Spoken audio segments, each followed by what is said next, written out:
Okay, thank you.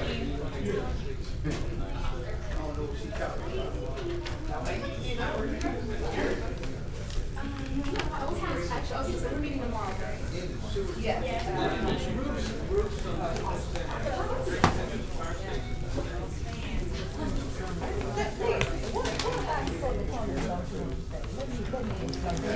Did you see your email from the ACO? When I'm like this, I always if I tell you, I know. if I give you my word, Did you see the? no, I'm right there. Okay. Huh? Thank you. But listen to this. I don't even bother with that. Huh? Someone left in the menu. I told him don't. Right. I asked him if he would not. Well, I'm just saying, I asked him, he called me. I said, please don't. I always know this. I know this. That's the one I can't. Okay. I would like to believe that we need to go have a chat. I'll tell you about it later. We had a meeting.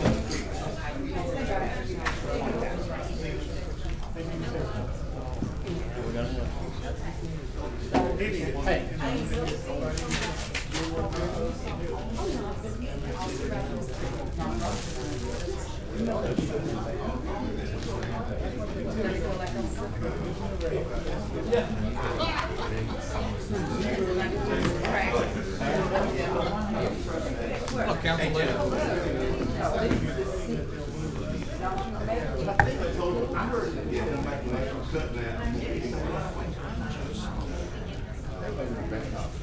Hello, how are you doing? Good. I missed you on the radio. I think I got the gist of it. I'm not worried about it. I know. Because we're buddies. You got it. And I got the ACLU. And you got that I appreciate you. ACO just an investigative charge for using city services for one agency, but not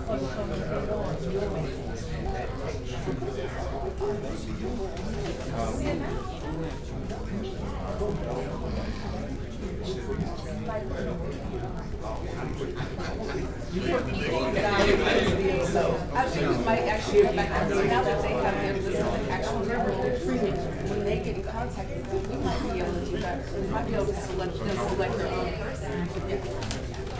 I'm not sure about that yet. Yeah, like I mean, Over that. I drove by a house north of the intersection of Line in the northeast corner. It's just a grass. It's an asphalt. Yeah.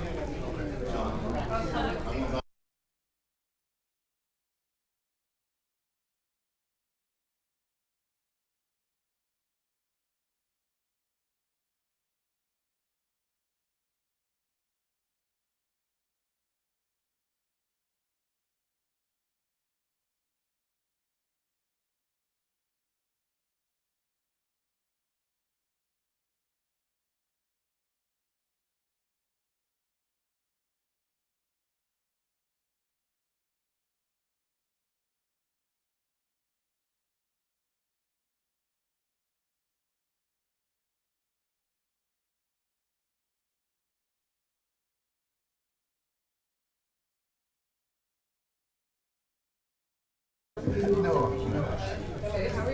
you doing? Oh, we're good for this evening. We got to set up. Yeah, all right, good. Oh, you can see my letter from ACLU. I wrote something down, but anyway, I appreciate it. I feel pretty good about it. I don't know the rest of this meeting. You know, I'm old, I call you.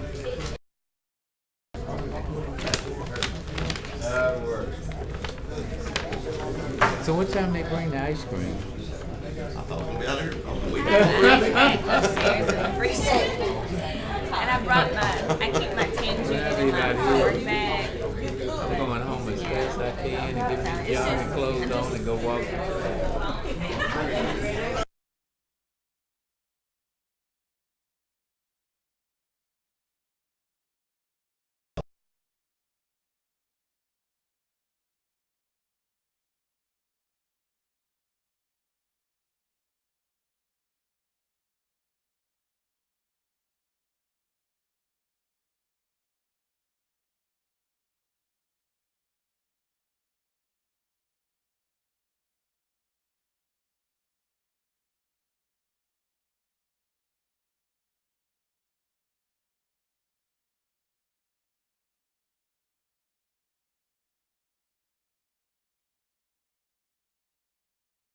Where y'all going?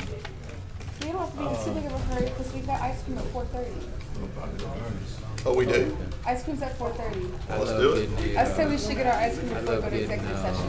mozzarella sticks. I thought we did. I don't think we do. All the things different, right? I just want the mozzarella sticks. Yeah. Did you tell Pat? Well, you don't know, but I'm Hey. gonna check. Oh, I did say that. How are you? I'm good. How are you? Good, I love good. that mozzarella. Okay, no meat at all. No seafood or anything. Oh, really? I didn't know. I haven't personally.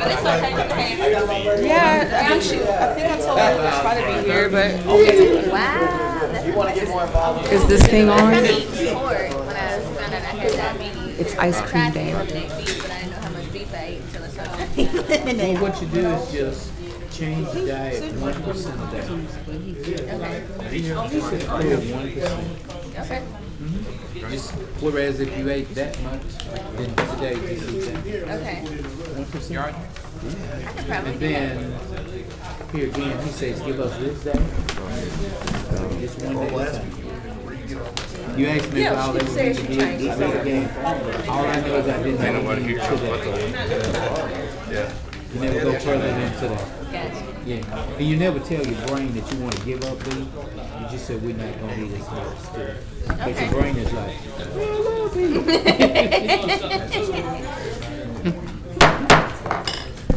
The meeting of the Shreveport City Council has not been called to order. We will have an invocation by Councilman Willie Bradford, and Councilman Butcher will lead us in the pledge. Let's stand, please. Bow heads. Gracious God, we come again as the servants of this city to transact business of this city. Lord, as we come, we ask thy blessings upon this meeting. We pray, Lord, that our decisions today will be pleasing in thy sight.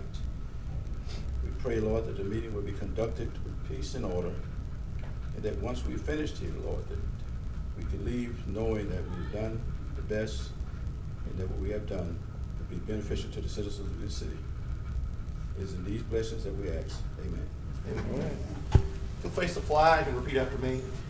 I pledge allegiance to the flag of the United States of America and to the republic for which it stands, one nation, under God, indivisible, with liberty and justice for all.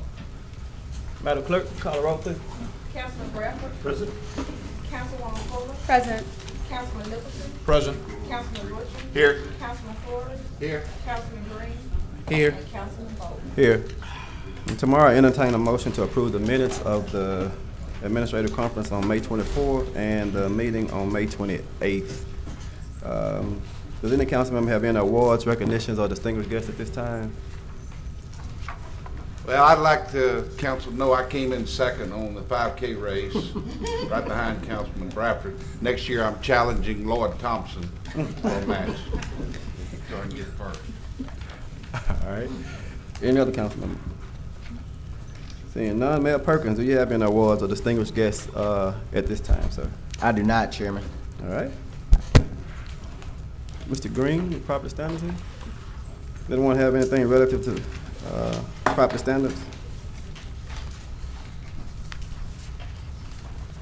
We got some tomorrow on it. Since we had Mr. Chairman, I'm sorry. Mr. Green, since the weather seemed to dried up a little bit, are we making any progress on some of these, yeah. We're cutting all over like crazy. So, And I yeah. didn't send them in, but I had mentioned at the previous meeting regarding debris on a lot of our thoroughfares. That being addressed. The debris on the thoroughfares? Yes, sir. You'd have to be a little bit more specific with me, but if you can kind of give me an idea of where you're talking about, I can. Let me just email you some streets. Right. And some blocks. Okay? That'll work. But I mean, throughout the city, I'm seeing either people are evicting people, putting their debris on the side. Mhm. I'm seeing, and I know the order for the knuckle boom truck has to be put in, but I'm seeing a lot of that also where the knuckle boom truck need to be touring the area and getting some trash off the streets. But I've seen the Pacific streets that I was referring to. Okay. That'll help me. I think that's it. Thank you, Mr. Green.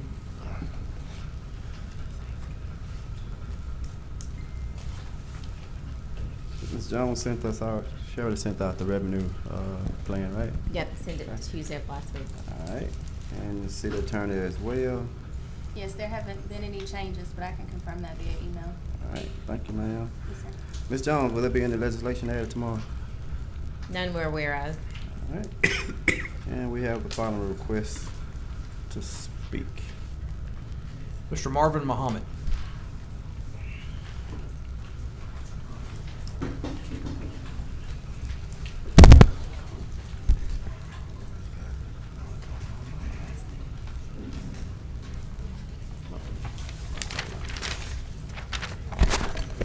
Marvin Muhammad, 2808 Hersey D. Wilson.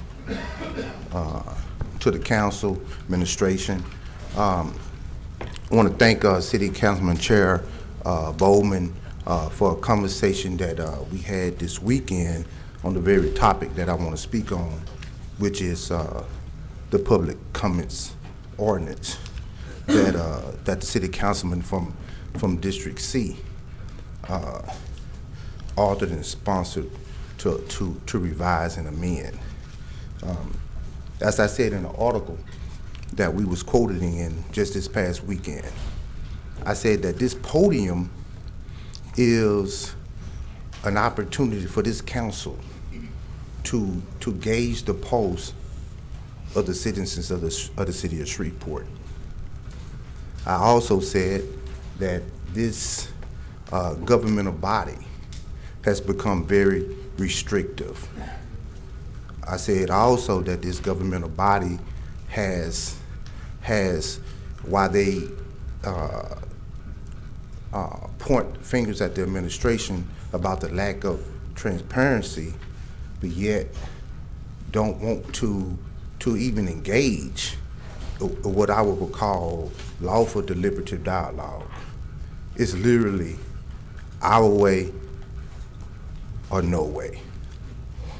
That, I believe, when the citizens, and I say this humbly, when the citizens' teardrops get lost in a calamity of a rainstorm, it becomes an issue. It's almost as if the council believes that the citizens serves them versus that the council is actually representing the people. I was hoping that some council person would be bold enough or courageous enough or brave enough to actually add an amendment to this. Because, and I also want to commend Councilman Green, because he sought to guide the council a couple of weeks ago about the council being willing to lend an ear about the sensibilities of Black Americans in Shreveport, and it was cast off, by another council member. And I can't recall who did it, but they basically said, well, who is to say what is sensible? What is sensitive to anyone? And what has to be understood is that Black people have a very unique experience in America. So we are different. We're going to have sensibilities that is different from the everyday American that came in and grew up here. It's very vastly different, and I believe this council has shut its door and its ear and its heart on that. So I won't take up the full 3 minutes, but I'm hoping that in the future that we can move forward. Thank you. Thank you. Mr. John Settle.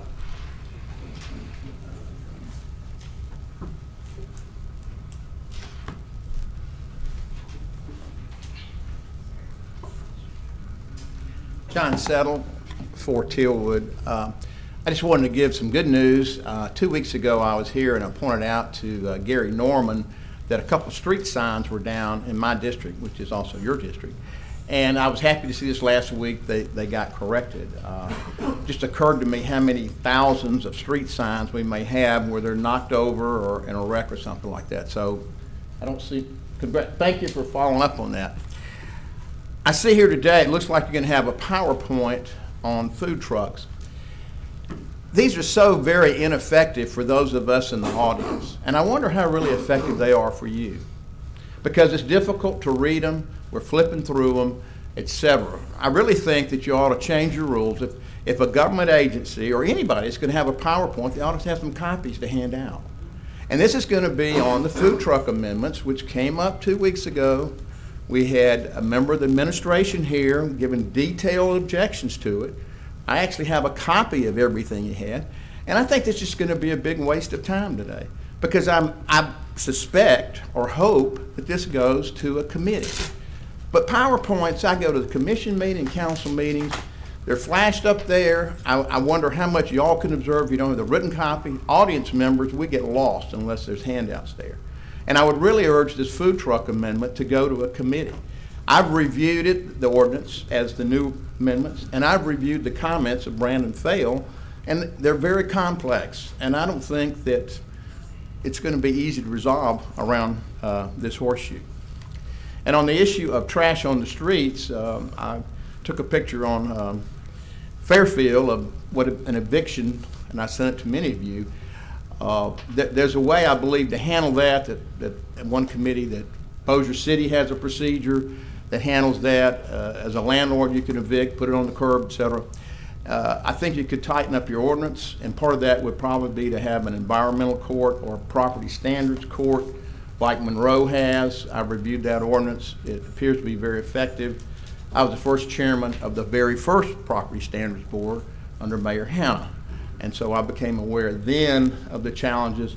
And reality-wise, I think that the legal challenges with property standards ordinance are the same today as they were way back then. Thank you.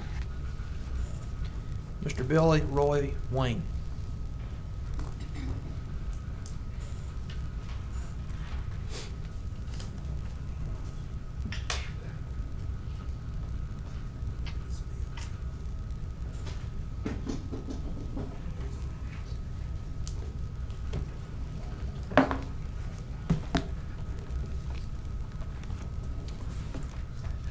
Billy Roy Wayne, 6144 Farrington Court, Shreveport, Louisiana, 71129. For the most part, it is expected that elected officials consider the well-being and the issues of concerns of the persons who elected them to office. Yet there should be times when individual districts should take a back seat to the overall good of the city, parish, state, and well-being. While I have a great deal of respect for the council persons who are in favor of the repeal of the sagging ordinance, I do feel that the repeal of this ordinance to whatever degree is a mistake. The subliminal messages sent by such a repeal gives the appearance of a city which values acceptability above accountability. Ordinances, regardless of their nature, should not be held captives to particular situations, emotions, nor current events. The measure of benefits gained by repealing this ordinance may pale in comparison to the overall social, economic, and educational damage which may be done to our young persons. We should consider such when we make our decisions. Thank you. Ms. Judy Williams.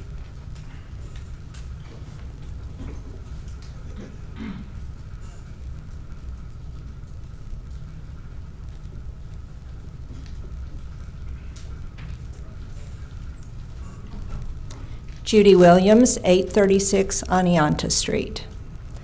I'd like to respectfully disagree with the gentleman who just spoke, and I'd like to speak in favor of repealing the saggy pants ordinance. I think it's obvious that this has been overwhelmingly used against young black men, particularly against young black juveniles. I think it's an issue of freedom of expression, which we're all guaranteed in the Constitution.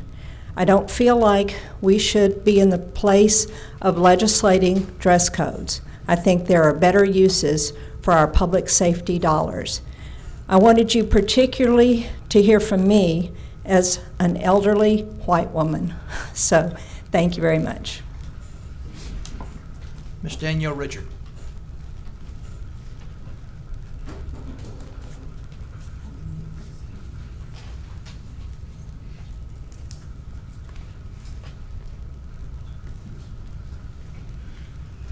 Hi, I'm Danielle Richard, and I live at 296 Atlantic Avenue, and I'm here to speak about the sagging pants ordinance. I definitely am in favor of repealing it.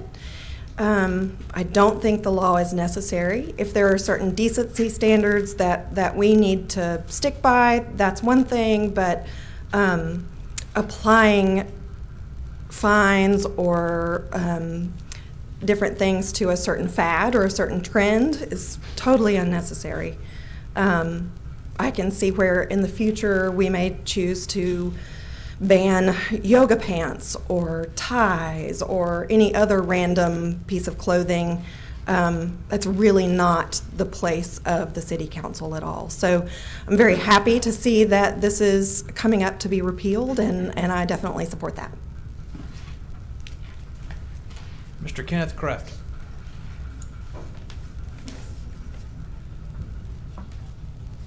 Kenneth Kraft, 157 Archer, 71105.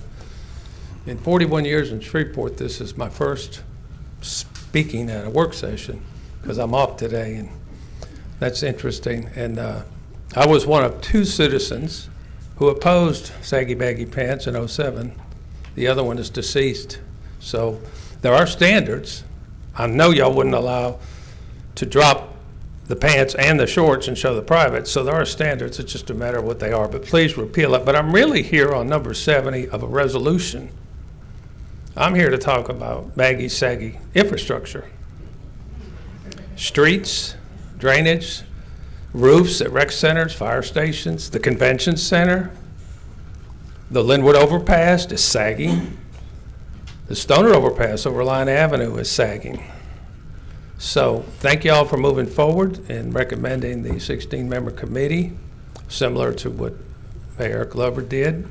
He was clever. He did it in 2010 as he was running for a second term, and the election wasn't until April 2nd of 11. And as a small suggestion to Casey on the fact sheet, which was well presented, I would have added one statement that the last actual successful bond election was April 2nd of 11. You don't have to say it was 175 million, but we did really well. We did 62% yes on Proposition 1 for water and sewer. Thank you, consent decree and Uncle Sam and DOJ. And we did a little less well on parks, police, and fire. But let's consider doing that again as we move forward, Mr. Mayor and Council. Parks sometimes fails on its own, but it got a 57% yes because it was carried by the public safety departments. And the third one was streets and drainage back then, and it got a 60% yes. So they all passed, and it will likely pass again. The timing, we've got 3 months. We've got until September 23rd after the committee meets throughout the city and the neighborhoods. And I trust there will be meetings in most, if not all, districts. And that would be the November 16th runoff, the gubernatorial runoff. There's literally no time for October 12th primary because it's due in 4 weeks in early July. Or we could fall back to the presidential primary next year on April 4th, the day before Palm Sunday. But I don't like those low turnout elections. I think if we can concentrate on getting it on the November 16th gubernatorial runoff, we can get some money. I don't know if we would actually appropriate the funds to the 2020 budgets until the bonds are sold. That's something for Sharika to work on with the attorney, but certainly this is a big step. And I just regret that Ordinance 70 gets so much play and Resolution 70 gets so little. Because as I said to Mr. Lester from this podium 12 years ago, someday some council person turning out to be is going to repeal that. Thank you.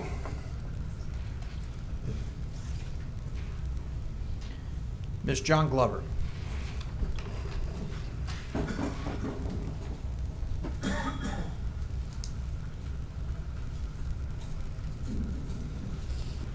Good evening, council persons, mayor. The last time I stood before you, I came with you with a suggestion, but maybe not a suggestion itself. Ms. Glover, we all know who you are. Would Okay. you say your name and your address, please? Oh, and I do Yeah, apologize. thank you so much. John Glover, 8100 Pines Road, apartment 3G, Shreveport, Louisiana. Thank you. I implored you all to remember to whom you represent, not only your districts, but the city as a whole. We have so many things on the table for us to discuss, and those things have to be with all of us into consideration. One issue cannot bring about a difference so much so that it divides the city. That issue, sagging pants. Whether we think we have the right to legislate or not, the ordinance was put into place for a reason. It doesn't matter today why we want to give reason or justification or excuses for such. It was there, and undoubtedly it was there for a reason. Now you're asking or being asked to look at a repeal. But think about who you are representing across the scale. Not black, not white, but all of us. And you do so in every and each issue that is brought before you for your consideration. We got to stop the division and the divisiveness because it renders nothing of worth. And our city is worth saving, and division and divisiveness will not save her. Thank you. Mr. Cedric Murphy.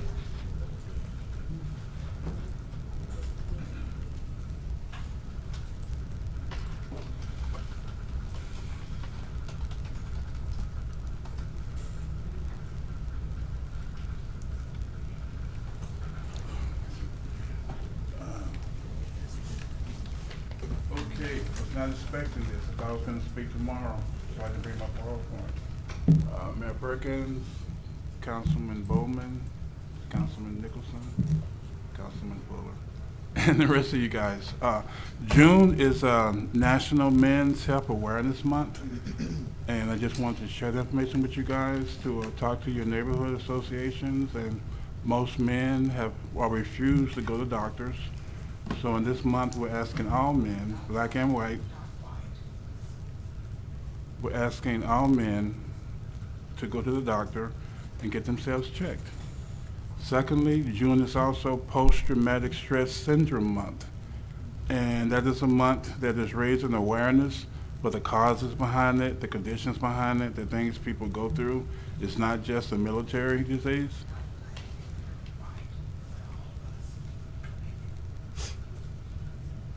Okay, I thought I heard something in the background. And last, we are having a memorial for Anthony Childs tomorrow at 9 o'clock at the site where he died. And we're hoping that some of you guys, if you have time, you could stop by. And like I said, I wasn't prepared to speak today, but basically, that's all what I have to say. Thank you, guys. Thank you, Mr. Murphy. Mr. Chairman, there are no further requests to speak. All right. We have the following executive appointments to be considered tomorrow. Assistant City Attorney Courtney Harris, Assistant City Attorney Alonzo P. Jackson Jr., and Metropolitan Planning Commission Wednesday Andrews for a reappointment, and Shreveport Airport Authority Mr. Grant Knuckles. I know, Mayor Perkins, if you had either of those here today that want to speak, or that someone need to see? I see Mr. Andrews. We have one present. Anyone have any questions or want to see? Mr. Chairman, Mr. Jackson and Ms. Harris are both here. They are? And available for questions. And Mr. Wednesday Andrews is here right here. Right. Yeah. Okay. So yeah, Mr. Chairman, let's have him come in for the body. All right, Mr. Andrews, since you're up front, would you like to the podium, please? Thank you, Mr. Chairman, to the mayor, council members. It's indeed an honor to have the opportunity to stand before you this afternoon and on this side of the podium. I wanted to share just a couple of things with you guys. For those of you who don't know me,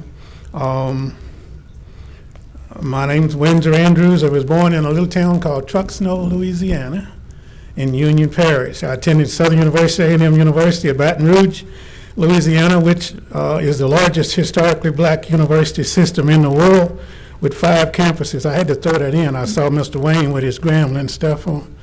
I'm an agriculture graduate in the field of animal science. Mr. Andrews, would you step back a little bit? I'll be glad to. Like I said, this is my first time on this side of it. All right, let's see if I can get it where I can read it. I received an agriculture degree in the field of animal science. My first full-time job was at a sawmill in South Arkansas with a BS degree. September 1, 1969, I went to work for Louisiana State University Agricultural Center located at Baton Rouge, Louisiana. My graduate school work was done in extension education with an emphasis in landscape architecture and horticulture. My various assignments included youth education with emphasis in leadership and citizenship, county agricultural agent for East Carroll, West Carroll, and finally Caddo Parish here in the Shreveport area. Shortly after becoming Caddo Parish County agent and office supervisor out here on East 70th Street, I was promoted to area specialist in community leadership and economic development for Northwest Louisiana. Sat in several meetings on discussions of I-69, I-49, and a number of other thoroughfares that are now coming to fruition in Northwest Louisiana. After 38 years and 6 months with Louisiana State University and the USDA, I became a retired professor. 2 years later, I always say to the kids, 2 years later I flunked retirement, but 2 years later I came out of retirement, went to work for the Department of Public Safety by serving 4 years for the governor on this parole board. Truly an experience. Throughout my career, we have served on numerous boards throughout the city, the parish, the state, and the country, as was reflected in my resume submitted a few weeks ago. Aside from being a father of 4 and being married to the beautiful Miss Vivian Andrews, who, by the way, has been featured in the Essence magazine for 3 different issues, makes me really proud. My greatest accomplishment has been to provide leadership in building a $3.2 million worship center called the Pleasant Hill Baptist Church, located at 4670 Lakeshore Drive here in Shreveport, where Dr. Henry L. Armington is the pastor. Once again, thank you for allowing me to serve the city of Shreveport. Thank you, sir. Councilman Brown. Yeah. Mr. Chairman, thank you. Ms. Andrews, let's have a couple questions for you, please. Sure.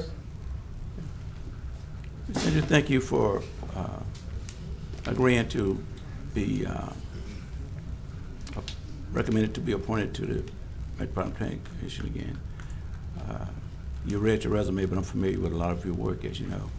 But tell me, what do you know, we had a master plan committee meeting the other day in regards to the Metropolitan Planning Commission in the city, in the parish. What do you see our greatest potential? In the master plan process? Within the MPC relationship with these 2 bodies, with the body of the commission and the city.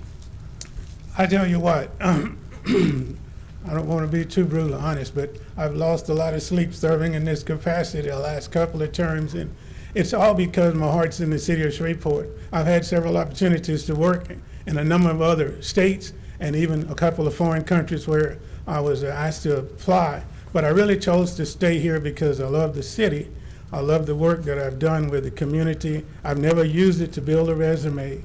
The master plan program that we went through several years ago was an awesome undertaking. We had a number of people throughout the city. For those of you who sat through some of the meetings at the convention center, saw the master plan put into play and the design of it roll forward. And ultimately, once we've got that document to be in place, then we set out to put together the Unified Development Code as it stands today. I said then, and I'll say now, it's a document that's a work in progress. It's something that's not perfect, but yet there is some opportunities for everyone to play a part in helping to make it fit or suit your district wherever you might be. And we've tried really, really hard in our efforts to make it user-friendly. And at any point in time where you find that there's something that you feel like your constituents are not very comfortable with, we invite you to sit down with us, with our staff, and offer some input. I know that we extended some terms for those persons who had properties that were taken in a different direction from what the program was designed for. They've had an opportunity to come in, and it takes us but a motion and a second to rectify that situation, just to mention one of the things. But I feel very strongly that the new coding system provides an opportunity for all of the districts to have some input, even the 5 mile out areas where where our program extends, for an opportunity to help make Shreveport a better place to live. And I appreciate that, because sometimes lately we've been hearing a lot of remarks regarding Shreveport in a doom and gloom light. You don't share that. I do not. I'm doing my best to get my kids to stay here. There's a couple of them that have strayed away, but I imagine the older I get, the more they want to get close to that inheritance. But having said that, I'm very excited about the future of Shreveport. Someone said there's no Superman coming, and I don't know if that's a proper term or not, but I feel like if we can all work together, we can make Shreveport a better place to live. This interstate commerce that passes through here and in the future for I-49 and even I-69, which you and I may never see, but I know that it's going to happen because I've seen the drawings 10 years ago that they're going to happen. We've just got to stay the course and work together to make this happen. In my final remark, and I appreciate that as well, the Shreveport, and you've been a part of the apparatus that tried to give us some vision and directions in how we would proceed. But I have to remind people, and I hope you can agree, that the Shreveport of 10, 20, 30 years ago is gone. I mean, the demographics of Shreveport has changed. We know statistically, that Shreveport, the majority of Shreveport is on or below the poverty level. And the things that you mentioned, for instance, the commerce, the interstate opportunities with 49 and 69, is what I see as a boostful opportunity to move and to create economics, a new degree of economics in this city. But waiting and wondering when is the Shreveport of the 80s and 90s is going to reappear, it's not going to reappear. The future of Shreveport is in the hands of this body, the mayor, Metropolitan Planning Commission, and I think like you that we can work together. We can make this a brighter future for Shreveport. It's in our hands now. Let's do it. I certainly agree with that. We all have to have some skin in the game. Sure. In order to make it happen.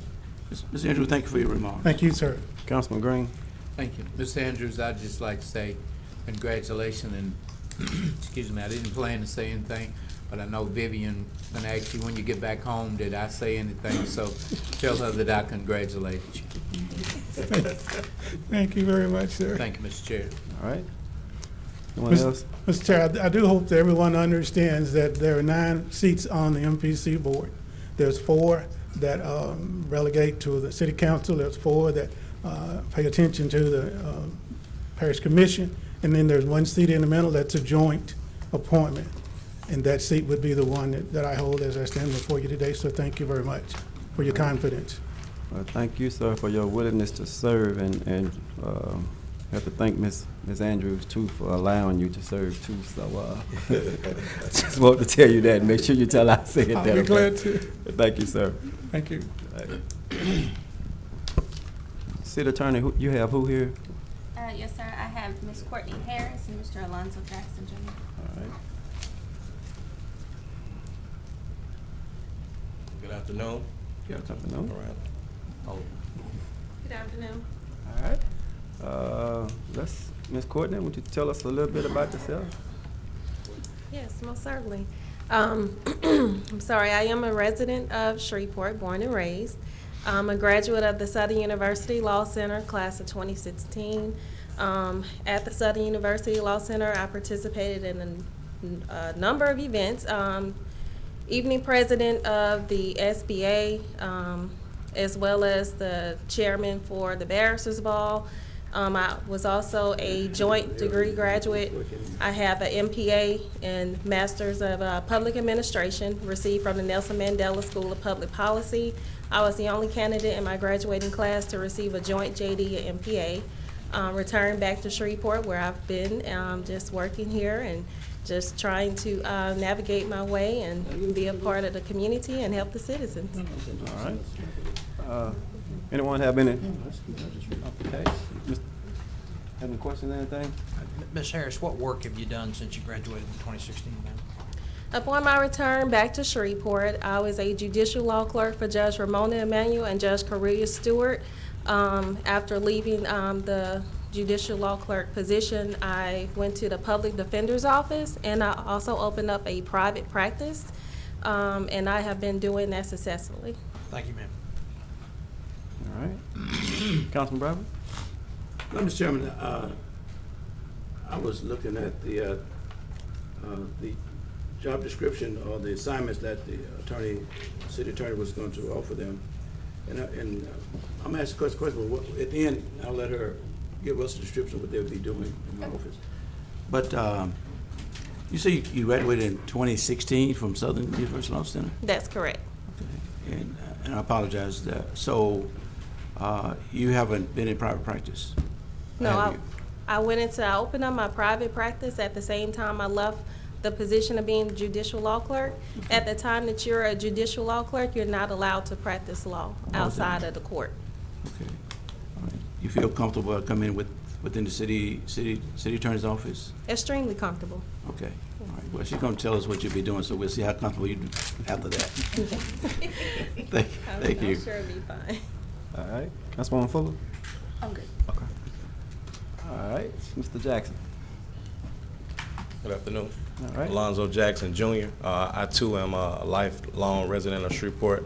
I was born and raised here, matriculated through the Kettle Parish school systems, went to Kettle Parish Magnet Schooling, graduated from Huntington High School, Law and Business, Magnet.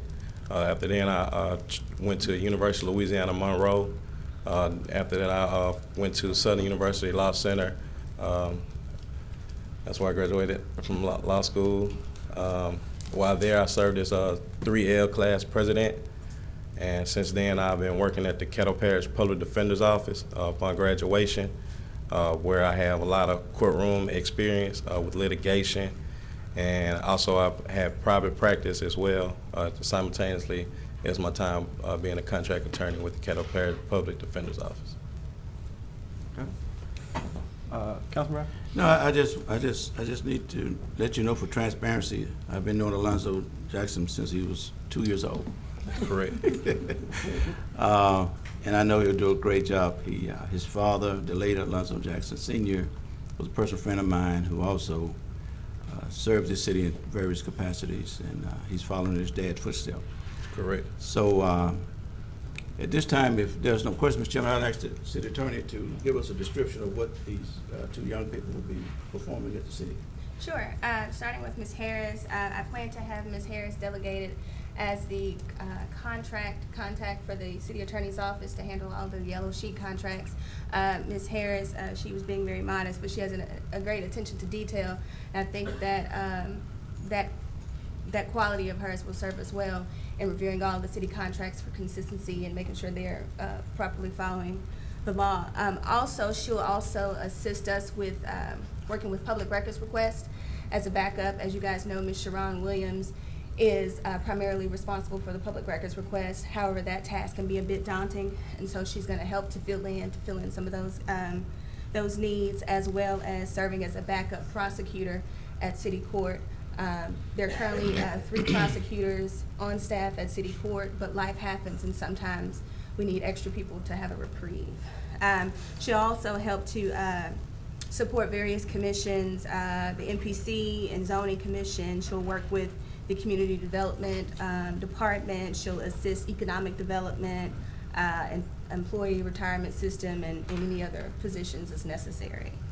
As for Mr. Jackson, he will be responsible for fulfilling public records requests that pertain to the police department and the fire department.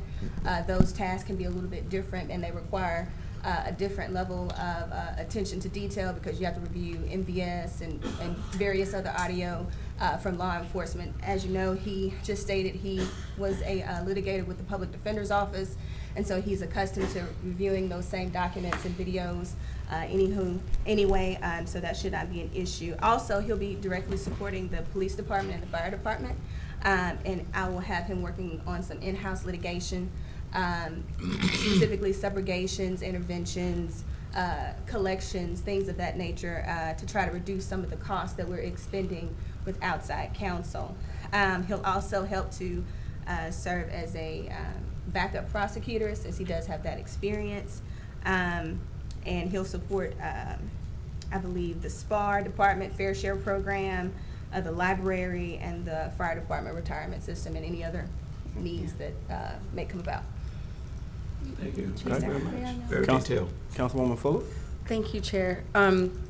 This is kind of awesome. This makes me excited because quite often at the same time we're having people say that we want our kids to stay in Shreveport, we want to see more opportunities for young people to be involved and to have skin in the game and to show ownership and their willingness to lead and be a part of the city.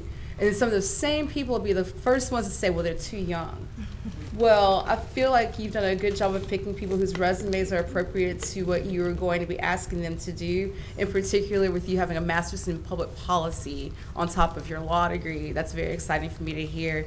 And thank you for both being willing to work in public, in the public process as servants, instead of going off to be in a private firm or what have you. I just appreciate it. Thank you so much. Congratulations. For the record, I also have my master's in public administration. So both of you are I'm sorry. So, yeah, I graduated in 2014. All right, Mayor Culpa. But it's just good to see people that actually have a brain for policy and want to be a part of the process. So thank you. Thank you. Thank you. All right, I think that's it, but I just add on to what Ms. Fuller just said. I appreciate you all wanting to stay here and donate to your city, so thank you. Okay. All right, David. Thank you. All right, thank you. All right. There are no items on the consent agenda to be adopted, am I right? I don't see any. All right, so Ms. Jones, please proceed with regular agenda legislation. Resolution 67 is authorizing the mayor to enter into a donation agreement with Caddo Parish Fire District Number 3 for 10 used Scott Safety Air Packs. Resolution 68, amending the fee schedule for the Emergency Medical Services Division of the Shreveport Fire Department. Resolution 69, declaring certain City of Shreveport, Louisiana supplies and materials and equipment, specifically vehicles, to be surplus and authorizing the purchasing agent or her designee to sell and dispose of said surplus property by public auction. Resolution 70, establishing a Citizens Bond Study Committee to study the needs and priorities of the city for capital improvement projects. Resolution 71, a resolution to thank Chief Patricia Dias for 37 years and 9 months of service to the citizens of Shreveport as a member of the Shreveport Fire Department, for her leadership in the department, or for being a model for young people, especially women and African Americans. Resolution 72, a resolution to support a submission of bids to the Red River Waterway Commission for funding to renovate and improve Shreveport Downtown Airport. Councilman Butcher. Resolution 68, in reference to the emergency medical services fee schedule. I think there were some emails that were floating around amongst councilmen. I'd like for Chief Wolver to kind of come up and explain to everybody what's going on with this. And I, for one, believe it's probably way overdue that we look at this, and I appreciate him proposing it. Chief. Sure, thank you. Basically, there are two pieces of legislation to the resolution. One is the treatment no transport charges. Those are, many times we make a lot of calls where we don't transport the patient or the patient refuses transport, but they do fall within a transport criteria. The ordinance, the way it's written right now, does not allow us to bill for that transport. And I'll give you a couple of examples. We respond to a patient have a diabetic emergency. We arrive on scene. We start assessing that patient, start an IV, start administering IV fluids, do glucose checks, things like that. Patient begins to come around. They refuse transport. We call the doctor asked for permission to disconnect the IV. And because there's no transport, all of that equipment that was used, the response set, the cost of the response and everything, none of that can be billed. So that is for years an expense to the city that's never been able to be recouped on those kinds of calls. The second part of the legislation is bringing us in line with what are the EMS transport rates in our region and in our local district. We're actually coming in line with what our sister city is charging for transports across the river. And this is just bringing us up to where we should normally be anyway on our billable transports.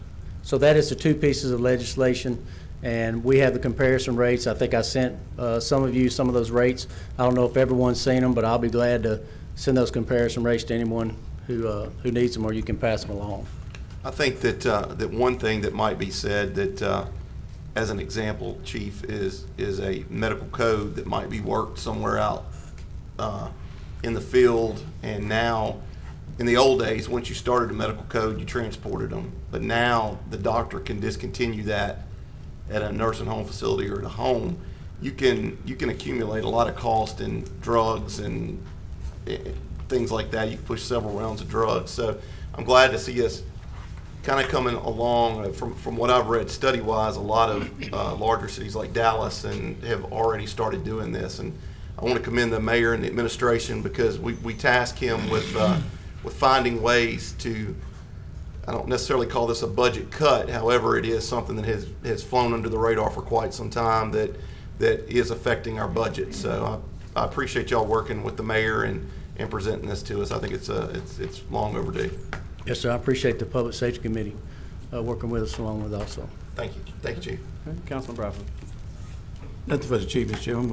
I'm going to speak on Resolution 72. Thank you, Chief. Oh, thank you, Chief. Mr. Chairman, in consultation with Councilman Floyd, we're gonna ask that this be removed tomorrow.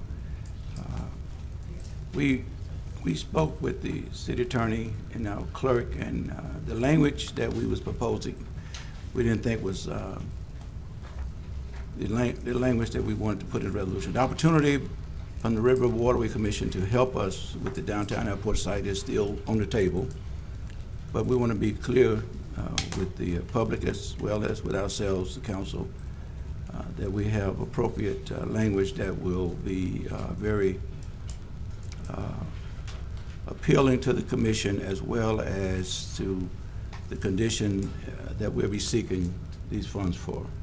So we was working on it over the weekend, but we didn't get a document that we could present today, so we're gonna pull it and then we'll reintroduce it at our next work session. Thank you. All right. Thank you, sir. Ms. Jones, you proceed with introduction of resolution. Resolution 73, authorizing the submission of the 2019 to 2023 Consolidated Strategy Plan and the 2019 Annual Action Plan to the United States Department of Housing and Urban Development. Resolution 74 is authorizing the mayor to execute an acceptance of act of donation between the city of Shreveport and the Shreveport Development Corporation, hereinafter called owner, and acting herein through Anthony J. Janica for the water and sanitary sewer mains and related facilities to serve Marginy Woods Unit 2 and 12 Oaks. All right. No discussion there. Ms. Jones, proceed with introduction of ordinance. Ordinance 72, amending the 2019 capital improvements budget. Ordinance 73 is amending the 2019 capital improvements budget for Sportran. Ordinance 74 is amending the 2000 budget funding contractual services provided by Sportran by Metro Management Associations. All right, seeing no discussion there as well. Proceed with ordinance on second reading and final passage, please. Ordinance 58 is rescinding ordinances 33 of 2009, 54 of 2011, and 136 of 2013, and removing vehicular flow restrictions on Baker Street, Fannin Street, and North Street in Section 37. Ordinance 65 is amending the 2019 capital improvements budget. Ordinance 66 is amending various articles and sections of the City of Shreveport, Louisiana Unified Development Code. Ordinance 67 is to revise Chapter 2, Article 8, Division 2 of Section 2-421 of the City of Shreveport, Louisiana Code of Ordinances relative to on-site certification visits for Fair Share Program participants. Ordinance 68 is amending Article 4 of the Code of Ordinances concerning fireworks. Ordinance 69 is amending Section 90-306 of the Code of Ordinances relative to reserved parking spaces for the handicapped. Ordinance 70 is amending Chapter 50 of the Code of Ordinances by repealing Section 50-167 relative to wearing pants below the waist in public. Ordinance 71 is amending and reenacting certain sections of Chapter 94 of the Code of Ordinances of City of Shreveport, Louisiana relative to utilities. All right. I have Council Vice Chair Nicholson speaking on, would you be speaking about the handicap parking? I'm gonna ask the administration a question about ordinance 67. Okay. Is the part on the parking there, I just want to ask that real Yes, quick. sir. Is that on the, that'll be going from, is it 275 to 500? Okay, that's, Yes, sir. just want to make sure I have my numbers right.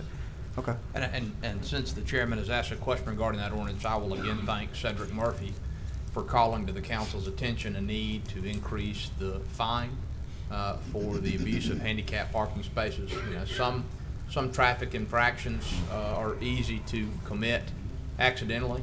We all go a little bit faster than we should sometimes on the highways, for example, but there really is no excuse for using a handicap parking space if you're not handicapped and you don't have authorization to do so. So I hope that this increase in the fine for abusing handicap parking spaces will discourage that behavior. Concerning ordinance 67, Mr. Chairman, I'd just like to ask the administration to, well, let me first say that I understand that section 2421 of the Code of Ordinances requires on-site visits to ensure that companies, businesses applying for participation in the Fair Share program are in fact eligible. The existing ordinance already allows the city to dispense with this on-site visit if another agency provides an appropriate certification or if the city has previously conducted an on-site visit and is renewing the business's Fair Share eligibility. As I appreciate Ordinance 67, it would take away the requirement of a mandatory visit to certify a Fair Share business. It's not clear to me why that's a good idea, but I welcome the administration's input, Ms. Jones or Mayor Perkins. Sure, and Quinn, who is our Director of Fair Share, I'll have him to come up to provide details. But this is to get us in line with the administrative practice that site visits have not always been Well, done. and I appreciate that, Ms. Jones. I did notice in the fact sheet for this ordinance that there was reference to administrative practices that are not in line with the ordinance's requirements, which I understand to mean that despite the fact that we have an ordinance on the books requiring on-site visits, those are not happening in connection with Fair Share certification. Is that right? And and with this new administration, our Fair Share coordinator has been looking at this ordinance and the Fair Share rules very closely. And of course, we'll be coming back to you all with a larger kind of review to make sure that the ordinance is in line with, the current administration's goals. But do you have any, I don't know if Quinn has anything in particular that he wants to add. I would like to hear an explanation for why it is to the city's benefit or it will help us ensure that the Fair Share program achieves its purposes to eliminate the requirement of an on-site visit. I just don't understand. Sure, That's a good idea. Okay. We'll get something to you more specific so that you can have that information. Okay, well, I would like it before we vote on the ordinance tomorrow. Absolutely, Okay. yeah, definitely before then. That's it. Okay, yeah, if there's no response for now, that's it. Thank you. All right. Would you like to see Mr. Well, Mr. Eubanks be able to speak to him after the he's- meeting then, if that's? Well, I'm happy to hear from him now if he's willing and has an answer to my question. And if he doesn't, then he can take time to develop one and provide it to me. Yeah, he can get with you after the meeting. And if there's any follow-up, again, we'll make sure that your questions are answered before you have to vote on tomorrow. Okay, thank you so much. Councilman Bradley. Jim, I'm going to speak on 67 as well, but before I do that, I want to ask the attorney a question regarding 70. And I know we've heard 3 meetings of commentary regarding 70. I'm considering, and I want the council to think about it as well, it is not to deter any other public commentary, but I was wondering what would the charter, not the charter, but the council rules say regarding suspending the rules and voting on 70 early in the meeting, so that the public would know our position on that ordinance prior to additional public commentary. So that may satisfy some people, but I think that's something that I'm considering. Again, it's on the agenda, so it does not prevent anybody from speaking anyway. So, yeah. I don't foresee any issue, and I confer with Mr. Thompson, but the council would have to vote on it just as you suspend the would, rules. to suspend the rules, Okay. and Mr. we'd have Chairman. to have the appropriate quorum. This is after the, public has been able to speak?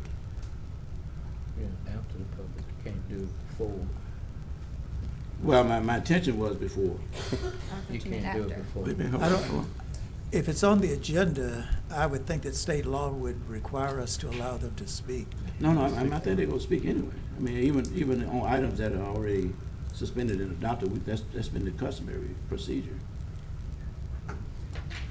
So, let me make sure I understand the question correctly. The question is, can you suspend the rules on that particular item prior to hearing the public comment? Yes. I believe you can suspend the rules to hear it sooner than it appears on the agenda, but I don't believe you can do it prior to the public comments because it is an item on the agenda. Is that your appreciation? Okay. Okay. All right. That's fine. Now, in regards to 67, there was an article in yesterday's paper. I don't know if you saw it. My struggle for the last 18 years in this ordinance, the Fair Share Ordinance, has been on the books for 19 years. In the paper yesterday was some minority contractors, black contractors as well, who said that the Fair Share program is not working. The mayor has made great strides in the first 6 months of his administration to increase minority participation in city contracts and procurements. But that's on just a couple of decisions, executive orders that he's made. But the problem is that the Fair Share ordinance and program has not yielded the type of results that it was intended when it was adopted 18 years ago. Minority and black contractors are only receiving modest and poor procurements and contracts. I feel that, in speaking with the administration, that removing unnecessary obstacles and hoops would be beneficial to us, increasing the opportunity and sending a message that we're not going to be investigating everything that's out there to be investigated, because the results of the contract in which they incur would be proof enough. Either they have the equipment, they have the apparatus, they have the resources to do the job. That's what would make them accountable. That's what would make them accountable. We are at a point now within this city Fair Share program, in how procurements and contracts are awarded, that a lot of minorities, and we met with a couple last week, they feel like it's not even worth the try. It's not even, you know, they have become so disgruntled and so disappointed in the way they feel we can engage them in city contracts that they feel like, what's the use of even trying? Because there's too many hoops to jump. I'm not saying a free lunch. I'm not saying that we should be looking at unqualified or incompetent people to do work, but I just think we need to remove obstacles that has hindered the progress in increasing the numbers in which we are dealing with. 4, 5, 6%. It's not good enough. And then we talk about the city, which would trickle into the city's economic mainstream, which we have a $17 billion economy, Shreveport. But when you look at African American businesses and construction companies and other opportunities that are afforded to citizens of Shreveport, business-wise, there's only 1.2% of a $17 billion economy that's going toward that sector of this city. We will not, I keep saying, we will not become a viable city, a progressive city, a city that addresses all of its citizens if we do not work over the next 3 years, gentlemen and ladies, to do everything we can to ensure that 6% of this city who lives in poverty, who feel hopeless in regards to doing business within the city, within city government as well as in city business networks, can't do business. You know, I mean, we are being blamed for a city that we did not create. Everything that we've been hearing on social media as well as our personal conversations is that the condition of the city is just dire. It's just gloom and doom. And you've only been on the council for 6 months, going on 6 months. I've been on the council for 4 years and 6 months. The mayor's been mayor for 6 months. And yet, it appears that all the blame is being put on this body. And I'm just saying that we have a challenge. I can't tell you, but how many times I presented legislation during my first 4 years of this council that was defeated along racial lines. Legislation that I felt would have been beneficial to making opportunities better for African American businesses and contractors. We can no longer keep our head in the sand and think that one sector of our city can make the city grow. We got to make some hard decisions in regards to not why we can't, but we got to make decisions on how we can make things better, how we can be inclusive for all of our people. That's important, Mayor, that's important. And the state appears is ready to help us move forward in some areas. And I think we're gonna have to make ourselves more anxious in moving forward within ourselves. So the ordinance wasn't intended to do anything other than to remove obstacles and to remove barriers that hinder some opportunities for people that they said, listen, you know, the proof is going to be in the contract and how they can do the job at the end of the day, the job that they're contracting will be done. And we don't have to go out and inspect, do they have enough lawn mowers to do that? Thank you, Mr. Chairman. Okay, Councilman Bradford. I got Councilman Butcher up, but I want to ask the administration real quickly that if it's okay, I would like to call Mr. Eubanks up later on so he can answer a question or two from Councilman Nicholson, if that's okay. I might have questions for him too, so I'll yield. Okay. Councilman Butcher. Okay, I'm I want to speak on ordinance number 66. Myself and the clerk, Mr. Thompson, and Brandon Fell, and Mr. Clark all had a very productive meeting the other day in reference to the food truck ordinance portion of this. I'm going to let the clerk kind of explain what I think, and I think Reverend Green has some legislation. I gave him mine, so whatever he explained, I'm with. So I'm gonna let Mr. Thompson kind of explain. The objection, as I understand it, from Mr. Phil was to the food truck and trailer vendors section of this, of ordinance 66. And one of the things that he objected to was having the food truck vendor providing the MPC with the location where all of the locations where the food truck will operate. And so we came up with an amendment to remove that section, that whole section concerning food trucks from this ordinance and sending it back to the MPC with certain instructions. And one of those was to try to come up with an alternative to this part of the ordinance.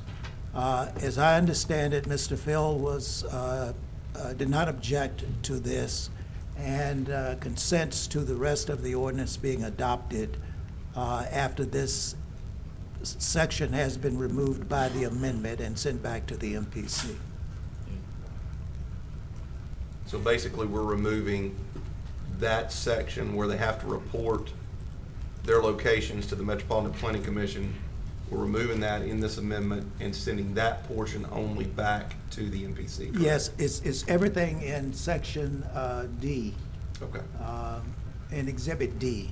Everything in that section goes back to them. We couldn't do it piecemeal. Right. We couldn't pull out this or that. We had to send the whole thing back because of the way the UDC is constructed.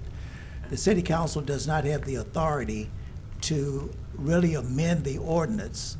It can send the ordinance back, and because this was in several sections, it can send this section back to them and ask them to consider certain things, and that's what this does.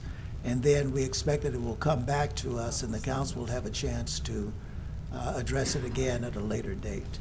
The other portions of the ordinance, though, will be voted on tomorrow, correct? They can be voted on tomorrow. And I appreciate. If this amendment is adopted, then it will be removed, and the rest of the ordinance can be adopted with that amendment, removing section D. And I appreciate the mayor's office and Ms. Krill looking into this for us. She's been very helpful with it. Mr. Clark, do you have anything you want to add about this? It's been an appropriate time for their PowerPoint. Huh? They put together a PowerPoint for us, though. Oh, he does have a PowerPoint? Nobody has any objections? Let's see it. Mr. Butcher, that's what I was going to ask the council to do. We've done extensive research in food truck and food trailer operations and so forth, and we thought that you wanted additional information concerning to assist you in reviewing this ordinance and even reviewing the ordinance amendment that is being proposed that might change your mind or might increase your knowledge, if you will, of the things that we've been doing. We've been working with food truck and food truck vendors for 5 to 6 years. And I even got additional information this morning from Chief Wolverton that they are required to go to each location where food trucks are located for fire code review to make sure that they're in compliance with the fire codes and so forth. So we just wanted to do a short presentation, if we may, to provide you with this information. So it's strictly up to you. So, Mr. Clark, this is new information. So each location, the fire. And he's here. He shared with me that he would be happy to come up and share that information with you also. Chief, do you mind explaining that to us? And then if nobody else has any objections, I'd like to see the PowerPoint. And when the PowerPoint is done, I'm going to asked and reach out to Adam Bailey to bring that information to you. He's done the research for me. Okay, perfect, thank you. Chairman Bowman, Yes, would ma'am. now be an okay time for me to say that Ms. Swain has coupons for ice cream, which is a food truck that's going to be outside at 4:30. Awesome, go ahead, Chief. Chief, At have you the checked last that meeting- food truck outside already? Is the ice cream truck It's good? the ice cream truck. Yes, Have sir. you checked it out? And I'm more than happy to patronize them and take advantage of their business. From the last meeting, it kind of, some of the conversation stirred me because I knew that we'd had food truck vendors before that were inspected and especially around the, that was used out at the Mudbugs at the Hearst Coliseum. So I went and I asked our chief of fire prevention, what does the code actually say? Well, the code has actually changed, and they are actually held almost to the same standard as a brick and mortar restaurant, as requirements for fire suppression systems. They can't be they have to be a certain distance away from any building. So in my conversation with Mr. Clark this morning was, hey, I'm gonna send you this, and I can send y'all a copy also. You know, these are things that we're responsible for as a fire prevention bureau to ensure that they're operating in a safe manner as it relates to fire safety and those businesses that they set up around. So it was a concern for me to make sure that I did my research and checked, and it is coming out. There's a code coming out that will be enforced that applies to these food trucks.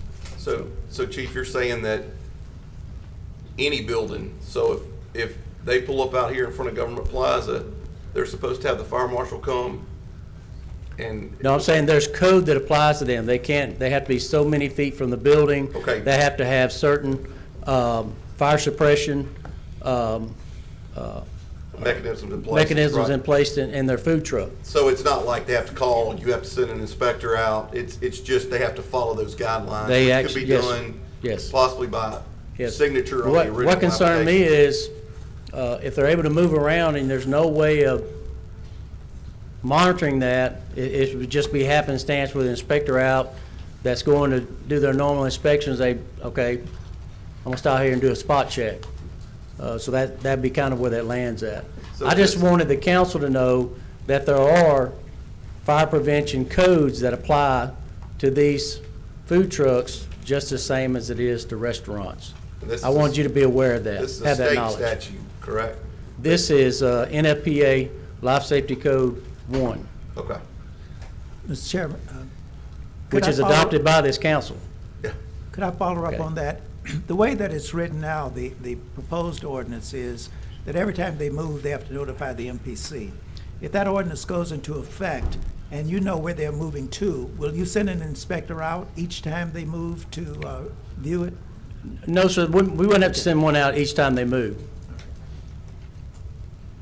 But based off all other businesses in the city, by ordinance, we're supposed to inspect each business annually. You would inspect them and make sure that they knew what the regulations were and that they had the proper equipment And they're abiding by them. and that they're abiding by them, but Yes, you sir. wouldn't go out and make a site visit every time they moved. No, sir. Okay. And the only reason there'd be a follow-up visit would be if that initial visit they weren't in line, then there would be a follow-up 30 days later. Okay? Okay, Chief, thank you. You're welcome. Mr. Clark, if you're, But like I said, if you're ready, we would like just to present some additional information to you. And like I said earlier, in the event that additional inspections would be necessary, we have the framework to do those additional inspections, and we would send inspectors out to advise fire prevention of any violations that may be occurring in the fire code. If you would, I'll ask you to listen to Mr. Bailey.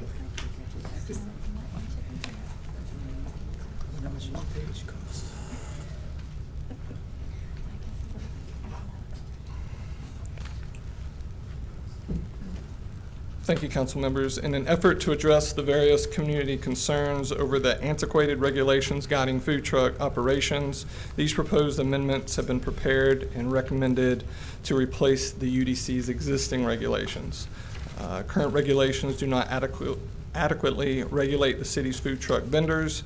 Thus, the proposed amendments are based on contemporary industry standards and operations and is informed by rules and regulations used in other municipalities throughout the U.S. Picking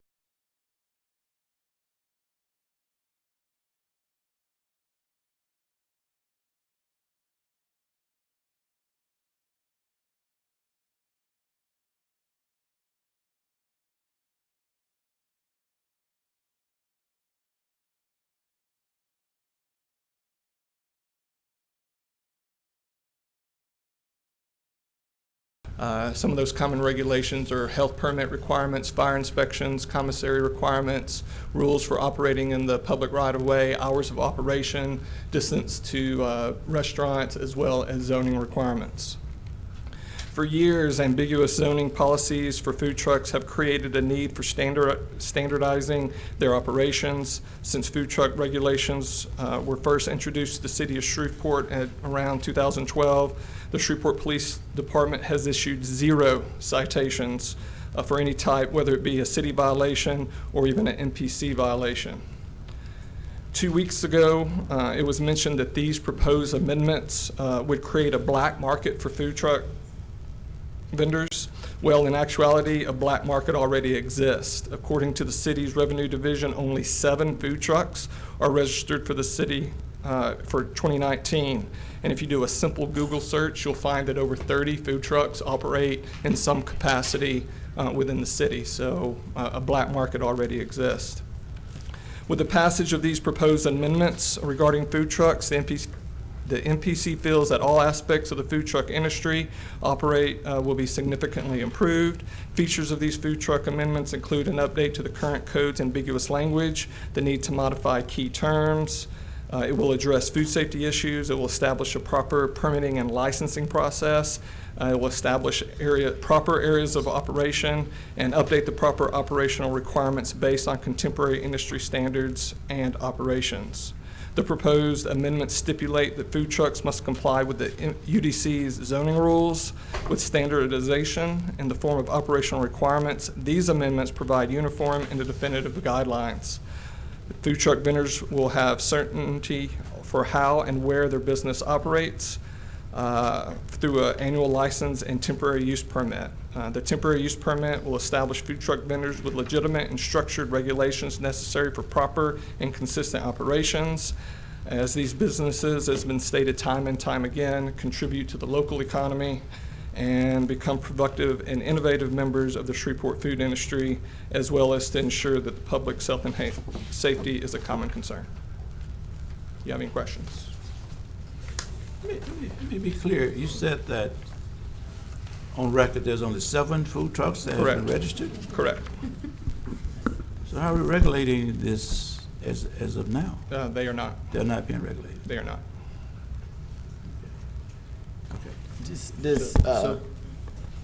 Oh, you stepped out. Mr. Mayor? Does the, are the amendments that we're trying to put forth, the refinement of our rules right now, is there a plan to enforce after?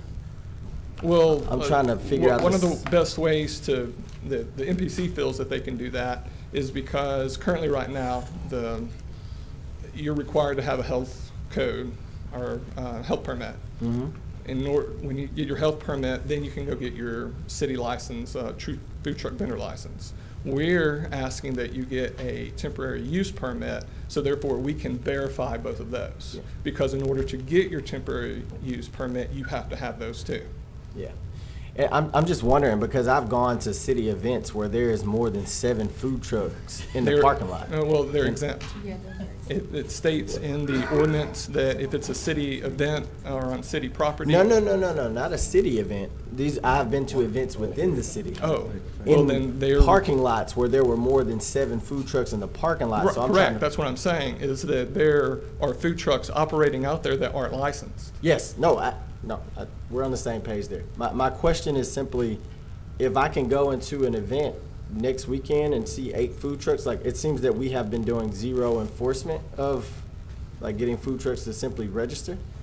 So I'm trying to figure out, I mean, the conversation is null, right, if we don't actually have any kind of enforcement mechanisms, and we haven't been doing so since 2012. So I'm trying to figure out what are the enforcement mechanisms that we have in place. Well, there isn't one. There aren't any. Okay. There's the land use side, and then there's the city regulation side. From Okay. Mr. Clark can address the ones from for zoning violations, but from a city enforcement, there hasn't been. Okay. Mr. Mayor, Mr. Chairman, if it's okay. In the meeting we had with Mr. Fell and Mr. Clark, we discussed possibly some type of fines. Like if you get 1 warning if you're not registered properly, 2nd warning, 3rd warning. So I think that if we if we send this back to the MPC, I think some verbiage will be put in there, or at least that's what I took from the meeting, that there will be a specific fine if you're caught violating this ordinance. Yeah. So I think that's what we're working towards. Okay, good. Yeah, just some kind of accountability metric, because this slide blows my mind. Right now, what happens is they're issued a citation, it goes to city court, and there's no telling how long it'll take to get it on the docket. We've given out 0 citations. Well, that's the way it's supposed to work, is it's supposed to go to city court, right? Yeah. But the way that if we send it back in the section D, I think what the goal would be is to have a defined set of fines if you're not following the ordinance. Okay. Mr. Chairman, if they get the special use permit, I think the MPC would be responsible for the violations and Correct. and Well, all of that. and the temporary use permit would follow the property owner, not the food truck. Because the city regulation, the food truck vendor license would follow the food truck. So that type of violation would have to come through a citation to the city. If through a temporary use permit, if they were operating on a property and they were in violation, the violation wouldn't be through the food truck, the violation would be through the property owner. All right. Councilwoman Fuller. Thank you, Chair.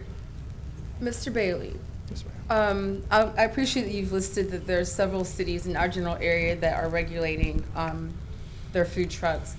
But I think a lot of people don't understand why the land use department or the planning department, which covers land use, wants to regulate on top of the food safety regulations. So could you just speak to that and use your cheap words?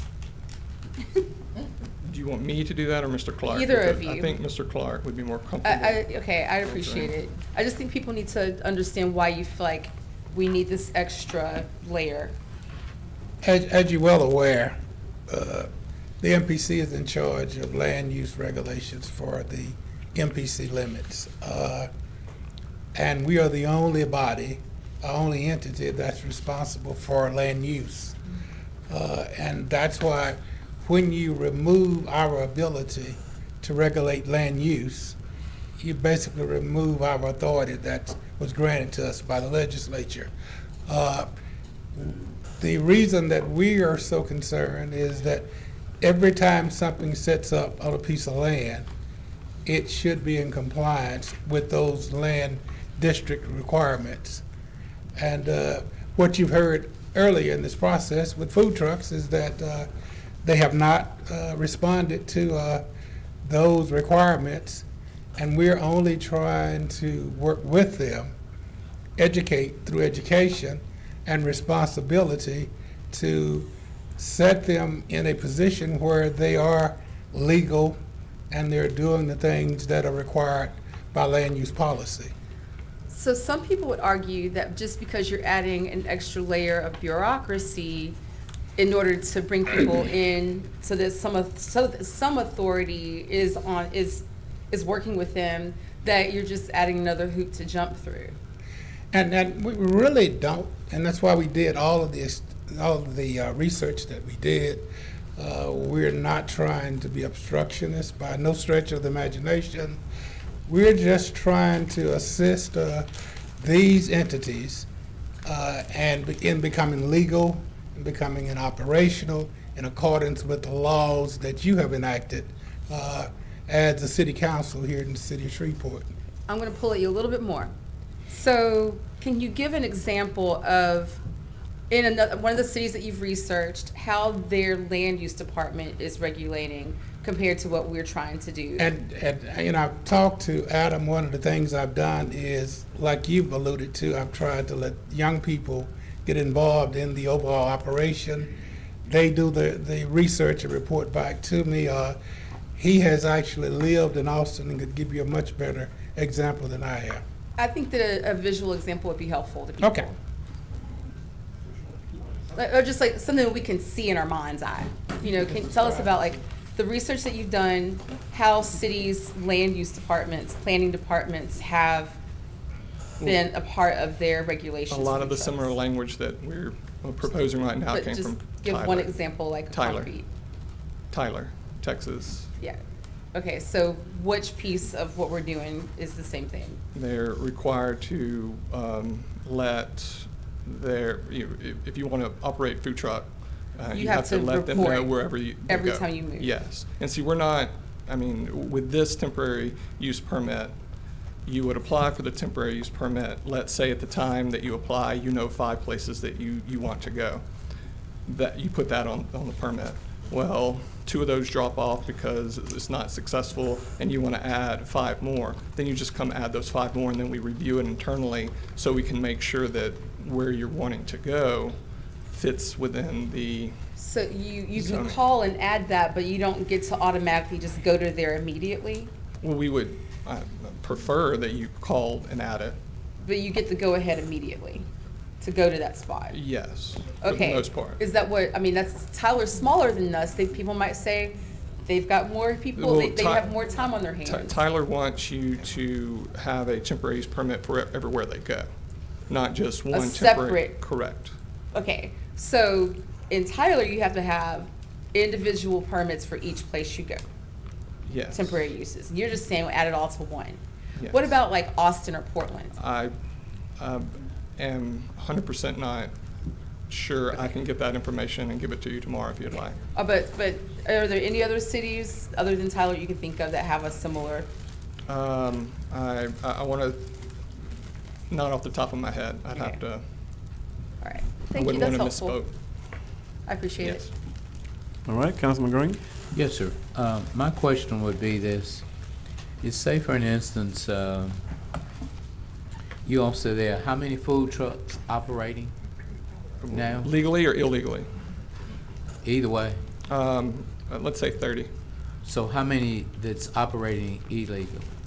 Would be around 20 to 25. So how do y'all know that? Well, I know that 7 are operating legally, and I did a Google search today and wrote down the list of all the ones, like whether it be through Facebook, whether it be through Google, whether it be through an event, whether it be through, something, and I wrote down 32 names. So the ones that's illegal, have you all given them notification that these are the things that we need to do? We don't have the authority to do that to a food truck. The city would have Okay. to do that. So have you all had a press conference to say, if you're gonna operate a food truck, then there are guidelines that you need to do? A press conference, no, sir.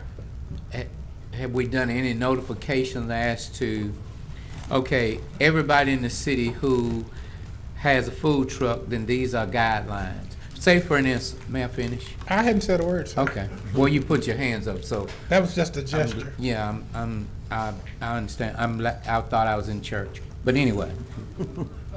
Say for an instance, if I'm not here today, and I don't know about all of this, and say tomorrow I decide, I get this vision that I'm gonna open up me a food truck.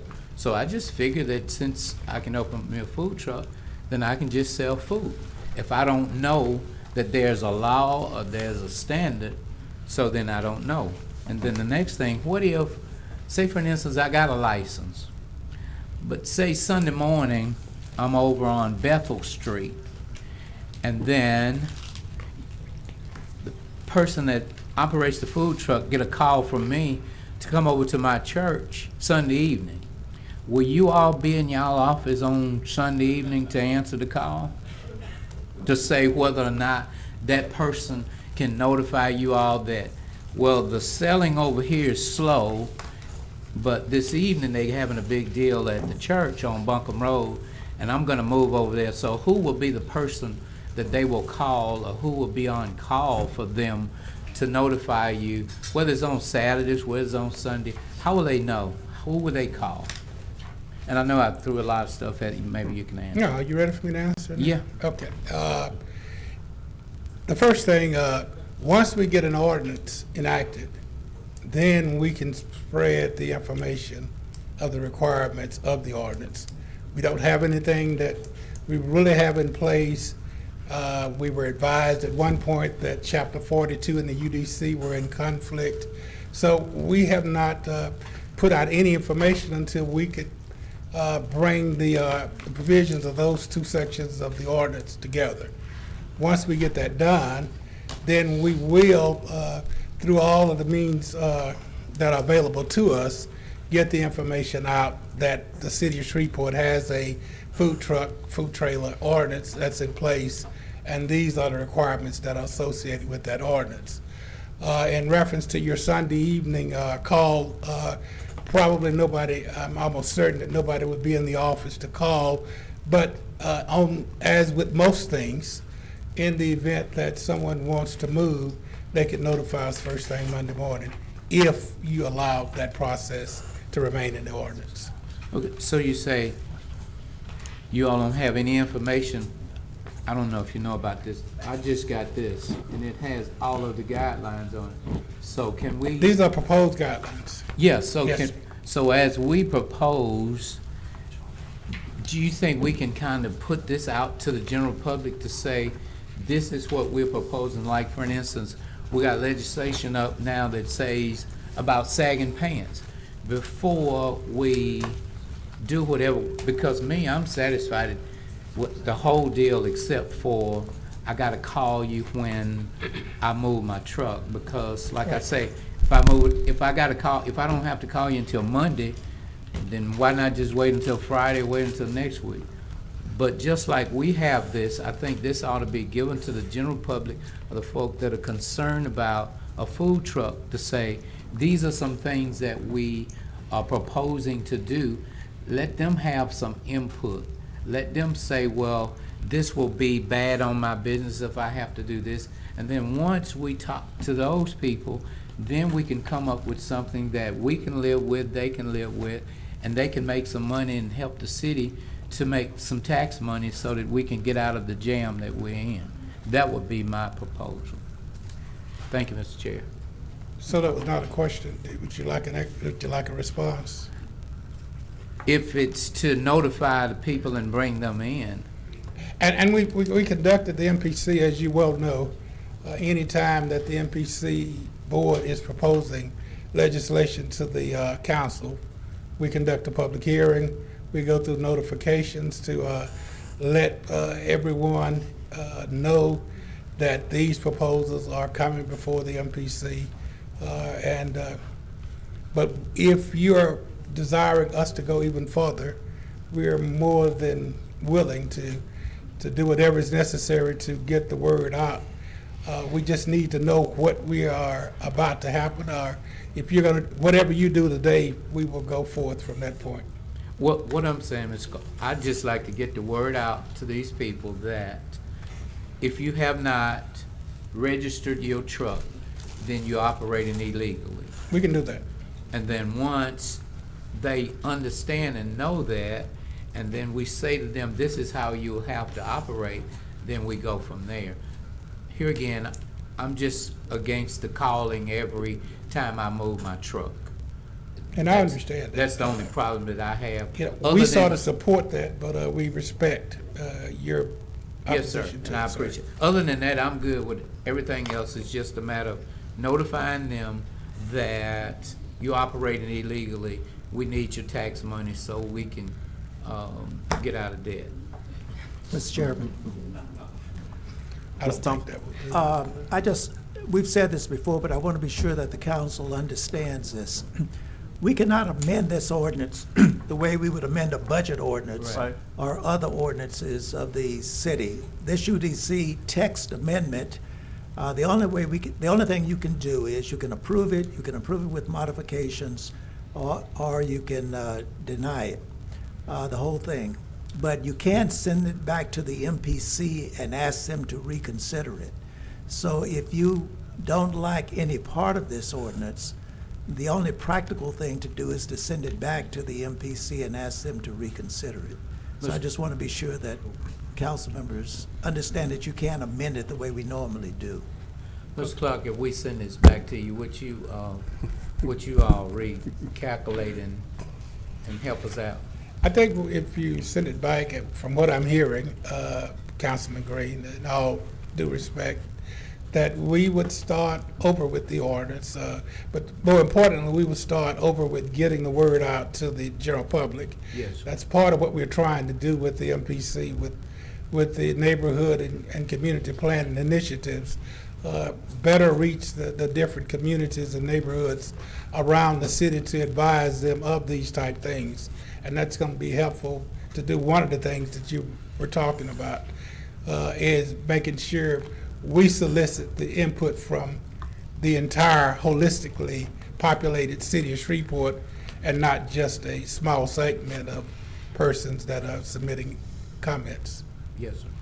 Thank you, Mr. Clark. All right, Vice Chair Nicholson. Mr. Clark, I just want to make sure that I understand the part of your presentation this afternoon indicating that we have more than 30 food trucks that are operating without being registered. Are these food trucks simply not registered with the city's revenue division, or are they not registered in any way, and so they have had no health checks or other safety checks? It is my understanding that they're not registered in any form or fashion, Councilman Nicholson, and that goes to one point that was made by Councilman Green. That means that they're not paying any sales tax to the city of Shreveport. So they're not helping us get out of debt. Right, so therefore, but if we notify them right, that but now you gotta be, because here again, they may just have a lack of knowledge. They just don't know. And if you don't know, they said, what you don't know won't hurt. What you don't know can kill you and cause you a fine. Yes, sir. So if we notify them that you need to be registered, and here again, like we got this beautiful copy today, just give it to, say, hey, y'all not registered, but this is what y'all need, and just notify them and let them know, and then we go from there. Understood, sir. And I will say that I'm of course concerned about any business not paying its taxes, but I'm more concerned about the idea of dozens of unregulated food trucks serving food to members of the public without going through appropriate safety checks. And I understand that the MPC does not have enforcement authority, but the administration certainly does. And so I would encourage the administration to have the appropriate person get the list of unregulated food trucks and take immediate action. I don't, if somebody attempts to comply with the law and misses a step, perhaps a series of escalating fines is appropriate. But if somebody is operating a food truck without attempting to do what they're supposed to do, in my view, that they should be shut down immediately until they come into compliance. So I hope that's the direction we will take. Thank you. Councilman, I'm sorry. I'm sorry. And Councilman Nicholson, that's the sentiment that we share, and that's why we have tried so hard to put the ordinance in place, get it adopted, so that we can work with the administration, work with the fire department, work with the police department, and have a bona fide legal ordinance that gives all of us the authority to do the things that are necessary to make all food trucks in compliance.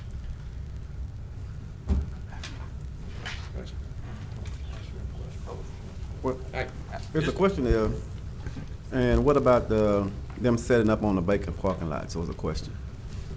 We talked about this in our meeting, that another issue is not only are people without a license operating these trucks, but also that they could be doing it against the property owner. I think that Chairman Bowman mentioned the Rite Aid over there in his district, that they set up there quite frequently, and I've got an area in my district where they're setting up frequently. So I think that also is an issue. And as you well know, the they set up on weekends at the Rite Aid on Pines Road and so forth.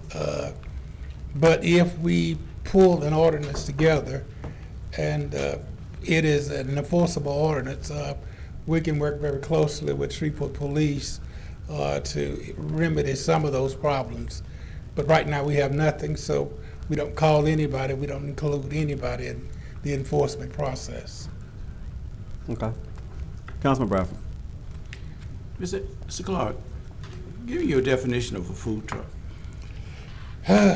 It's a food truck is a van-like structure on 4 wheels that's moved by a motor from place to place in simplicity.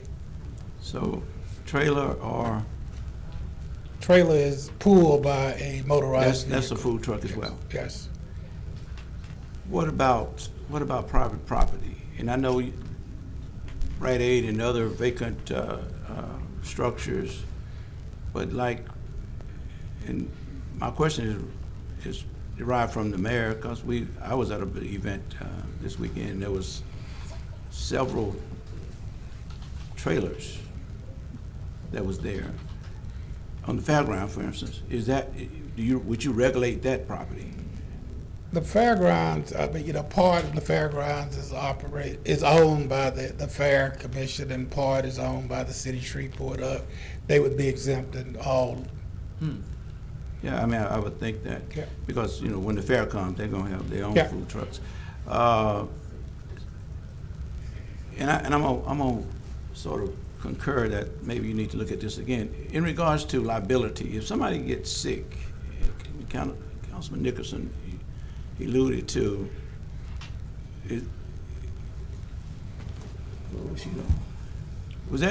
would any liability fall on the city?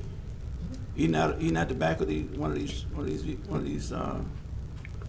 The Kettle Department of Health is responsible for issuing the sanitary requirements for food preparation and so forth.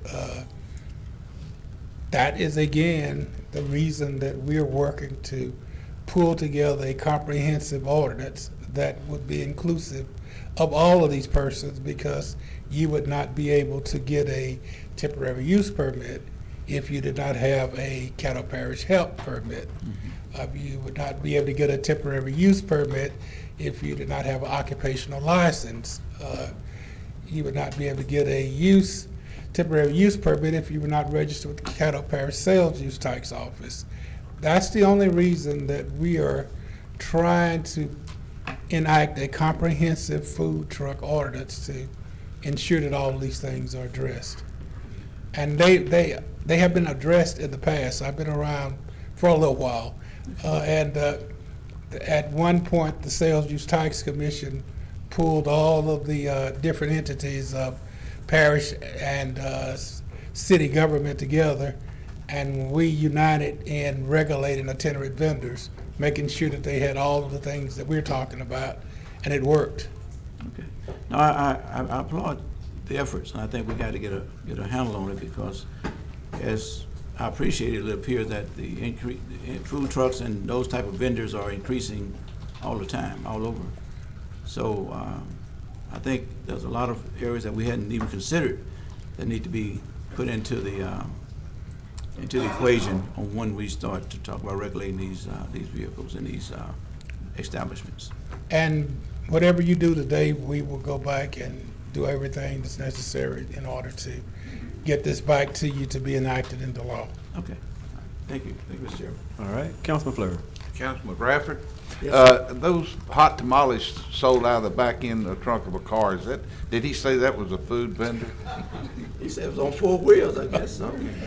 I said a truck, though. I didn't say on the trunk of your car. And could we think about, because some of the best brisket barbecue has been up on David Raines, I'd hate to think that they were illegal, but if they had some kind of sticker, that would identify that they have complied, would be a good thought when we go to Yeah, I was talk. thinking the same thing. Like, for instance, your inspection sticker. If a sticker was on the truck or the vehicle, identifying them as legitimate. That's your temporary use permit. That's what that would be. And I guess we just have to decide. It gets back to Councilman Green's problem. Temporary use permits generally could be considered as site-specific. And if they don't have to register every time they move to a different site, then that will not be a site-specific temporary use permit. But, as I said, we will look Mr. Chairman, in depth. could you come up with a use permit that's not temporary? I don't think you would want to make a mobile unit a permanent use because they move around. Mobile use permit? A mobile use is a temporary use because mobiles generally move around. As I said, if you're not comfortable with this, we're in the business of providing recommendations that benefit the entire city. And we will do the necessary research and whatever is required to bring something before the MPC board and the city council that's adoptable. Okay, that's it, Councilman Fleury? Yes, that's it. All right, Councilman Green. Yes, sir. Ms. Clark, I have forgot my question, but when you called my name, I thought about it again. You know, my youth is getting ready to go to Galveston on a trip, and they're gonna be doing plate lunches, and I'm gonna be hauling them in my truck, and I'm a law-abiding citizen. I don't. Would that be breaking the rule if I put all them plates and deliver them in my truck? I think once you leave the city limits of Shreveport, we have no jurisdiction or authority. No, I'm gonna be in the city. I'm gonna be in the city. But I'm just asking because we do plate lunches at over at Mr. Chairman's church. They rich. They don't do no plate lunch, but we do plate lunch, and I have to deliver them as the pastor. I don't want to make the rule. So if you could just help us out with I this. just don't want to make every church at the city of Shreveport mad standing here, so. All right. Thank you, Ms. Clark. I appreciate it. I thank you, Ms. Clark. I'm good. Is that all, Mr. Chair? Thank you, Mr. Clark. That's it. I'll just check with Councilman Green and see what they selling.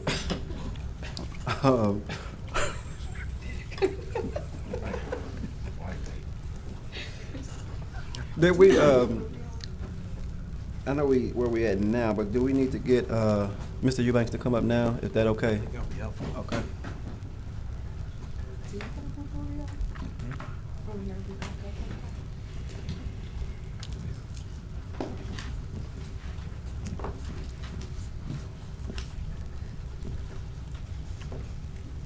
Good afternoon. Afternoon. Councilman Nicholson? Mr. Eubanks, thank you for being here this afternoon. As I indicated to the administration previously, I understand that the Fair Share program currently requires an on-site certification interview before certifying that an applying business is eligible for participation in the Fair Share program. Is that right? Correct.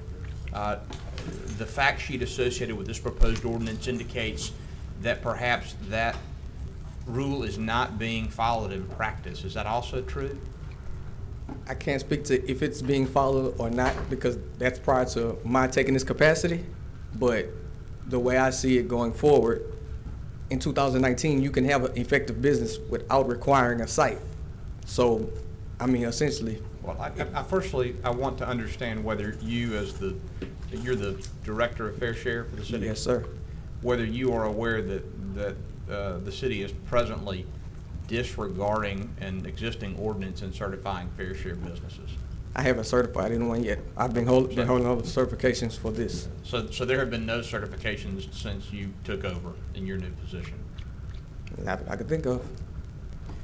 Do you know why the fact sheet accompanying the ordinance indicates that the ordinance has been disregarded in the past? And I'm specifically referencing the fact sheet's statement to the effect that the ordinance needs to be amended to omit the certification on-site visit requirement because we need to bring it into line with actual administrative practices. No, sir. And I mean, your answer may be that it happened during the prior administration, and that's fine. I just want to understand. It might have happened with the prior administration. Did you draft the fact sheet? Me and Karen Stratton. Okay, well, why did the two of you put that in there? Because as it says for the requirements, that they can, if they're recertified, if I can't confirm that there were site visits, then I don't want to assume that there were. So, and then the second part of my inquiry relates to why this is a good idea. Just in the time that we've been sitting here this afternoon, I have pulled up a copy of the State of Louisiana Department of Transportation Development's uniform certification program for disadvantaged business entities.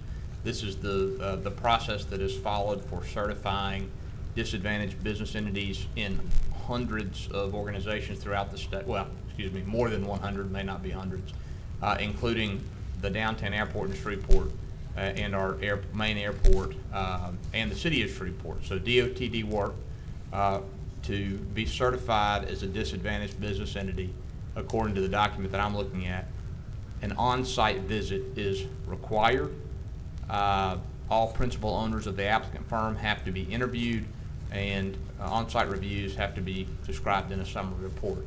I guess my concern is we want to make sure that the Fair Share program is achieving its intended purpose of building minority capacity, and I am concerned about the idea of applicants not having to go through the process of an on-site visit to make sure that they are who they say they are, that the business is actually owned by a qualified individual or individuals, and that they are actually going to do the work. I mean, I will share with you one specific abuse of the Fair Share. Wait, before you go ahead, before you go forward, I don't mean to interrupt you. Let me correct you. You Please. said the program's objective is to help build minority capacity. The program's objective is to help build small business capacity. Okay, and I accept that correction. And let me draw another distinction as well. DOTD is for larger firms. So the actual net value of firms, when you're looking at DOTD, are $1 million firms. When we're looking at the value of Fair Share certified businesses, the firm value is smaller, along the lines of $750,000. If you just look at the net worth of businesses, then it's likely to have a negative effect on a small businesses of that $750,000 or below net worth, as opposed to $1 million business. So, you know, it's likely that if a business is worth $1 million, then they would, you know, effectively have a site visit. I mean, a home site. We are awarding multi-million-dollar contracts through the Fair Share program, right? That does happen.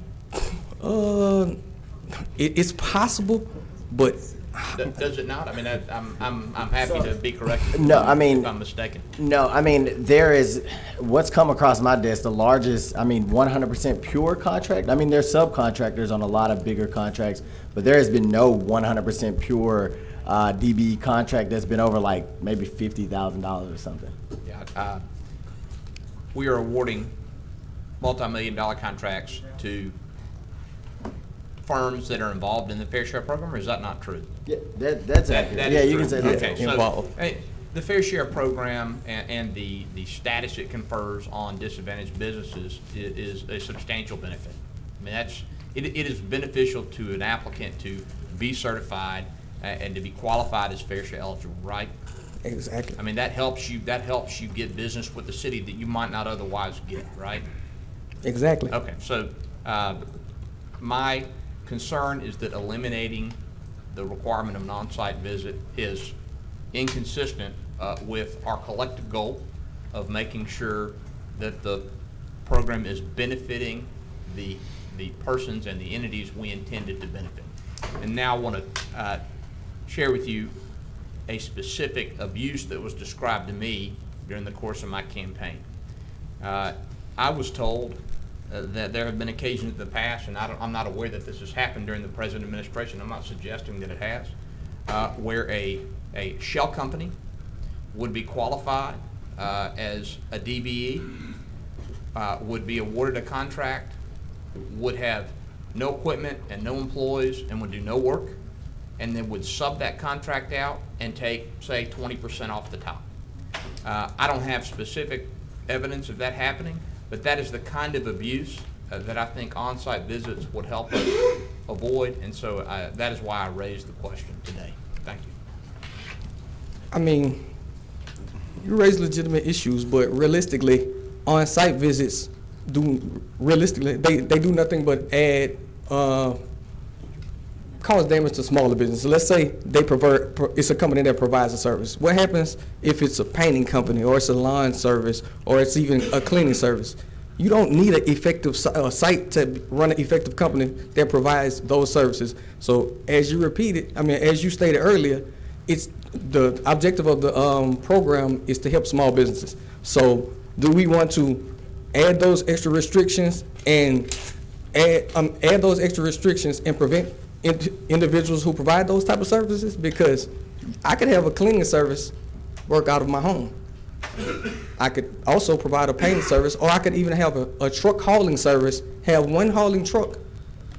Does that require me to have a site visit? No, because I'm providing out services. So I think this actual requirement hurts more small businesses than it helps. And on top of that, just because we're modifying it, saying that mandatory site visits won't be required for everyone, doesn't mean that site visits won't be required. That's why in the revision, it's saying that site visits may be required. That way we can address your issue as well as not have an adverse effect on other businesses.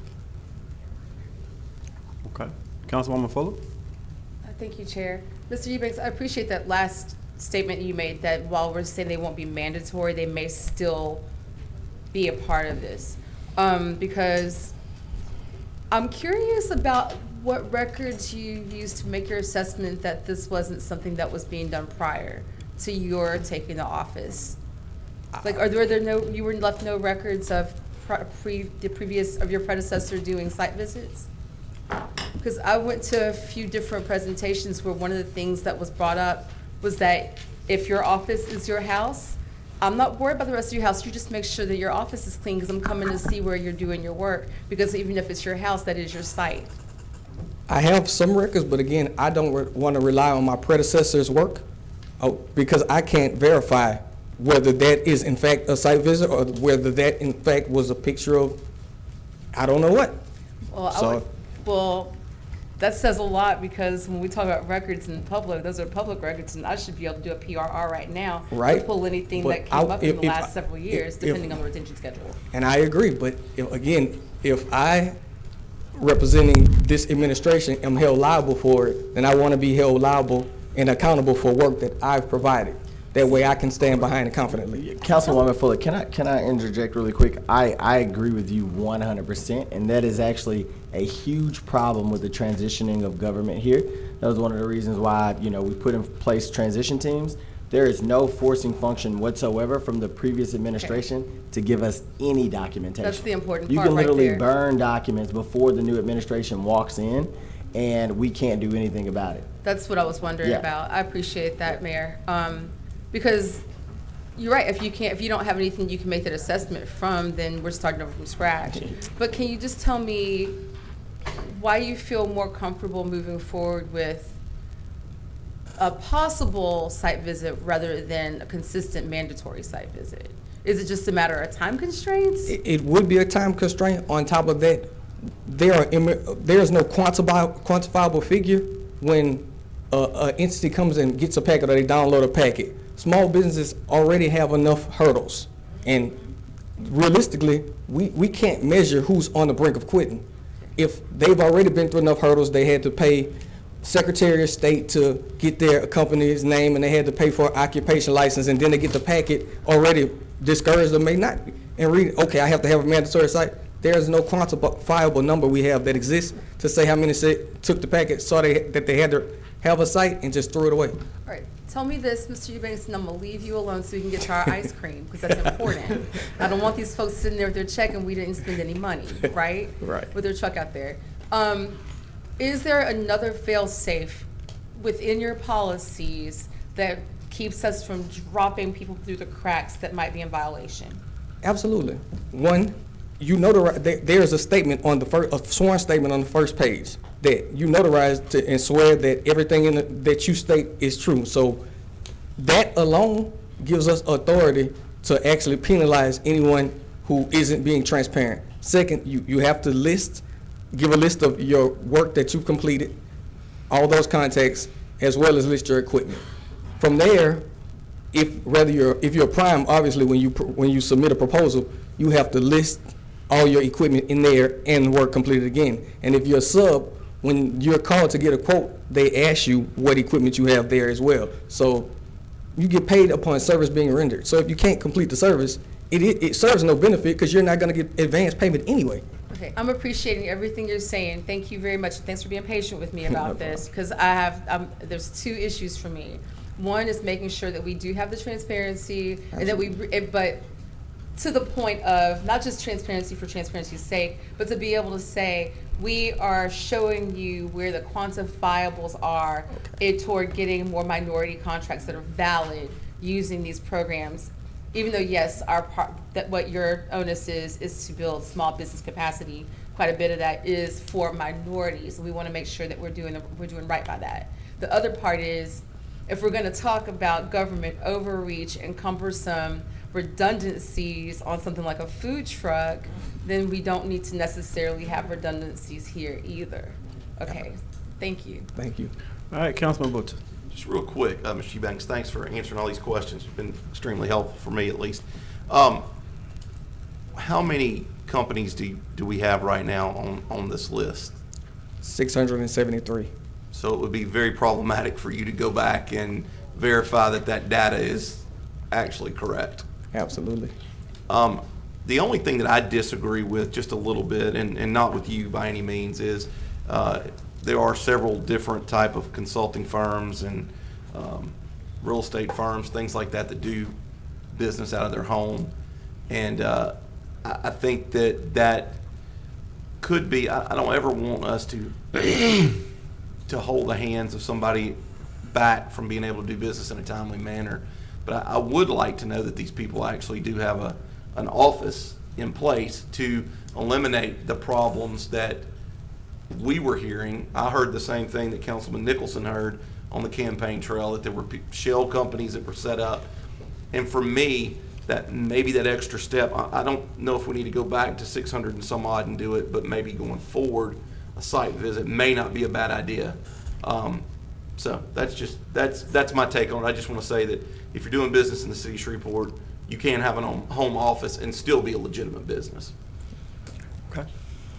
All right. Councilman Green on the same subject? Yes, sir. Councilman Green? We normally do this. How does Bossier handle theirs?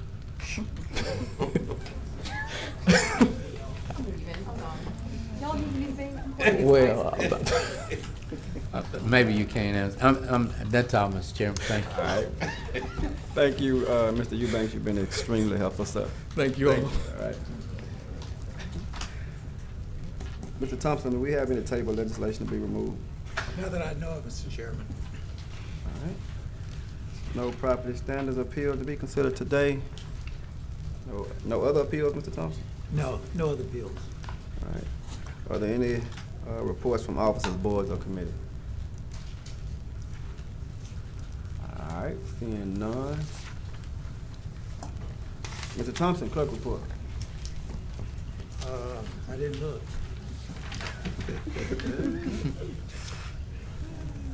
Not today, Mr. Chairman. Okay. I got one thing we put into that section. All right, well, let's do it now. I got Councilman Bradford and then Councilman Bush. I was going to get council. Anyway, Mr. Chairman, administration, can you give us some clarity on this water change policy that we keep hearing, or how is that being implemented? Well, Councilman, I will pass it over to CAO to address this question, but let me assure you, the word that we would stop granting extensions past June 1st or July 1st or whatever, complete miscommunication. That's not the case at all. Before we did it by, case-by-case basis, and that policy will continue. It's been nothing that was written down that told us that, hey, you grant extensions, in this case or this case. So we're just doing it case by case. So the the word on the street about never granting extensions that's not the case. That's not accurate at all. Miscommunication. So I'll let the CAO talk in more detail, but I wanted to put that out first. Okay, thank you, Mayor. Yes, that's correct. As the mayor mentioned, there's nothing in writing that provides for extensions, but it is a courtesy that the Water and Sewer Department has been providing to citizens for their disconnect notices, and that will continue. All right, good. I mean, I just want the public to be very enlightened on that situation, that they will have opportunities to make their case for extensions. Yes, sir. Now, Chief, Police Chief,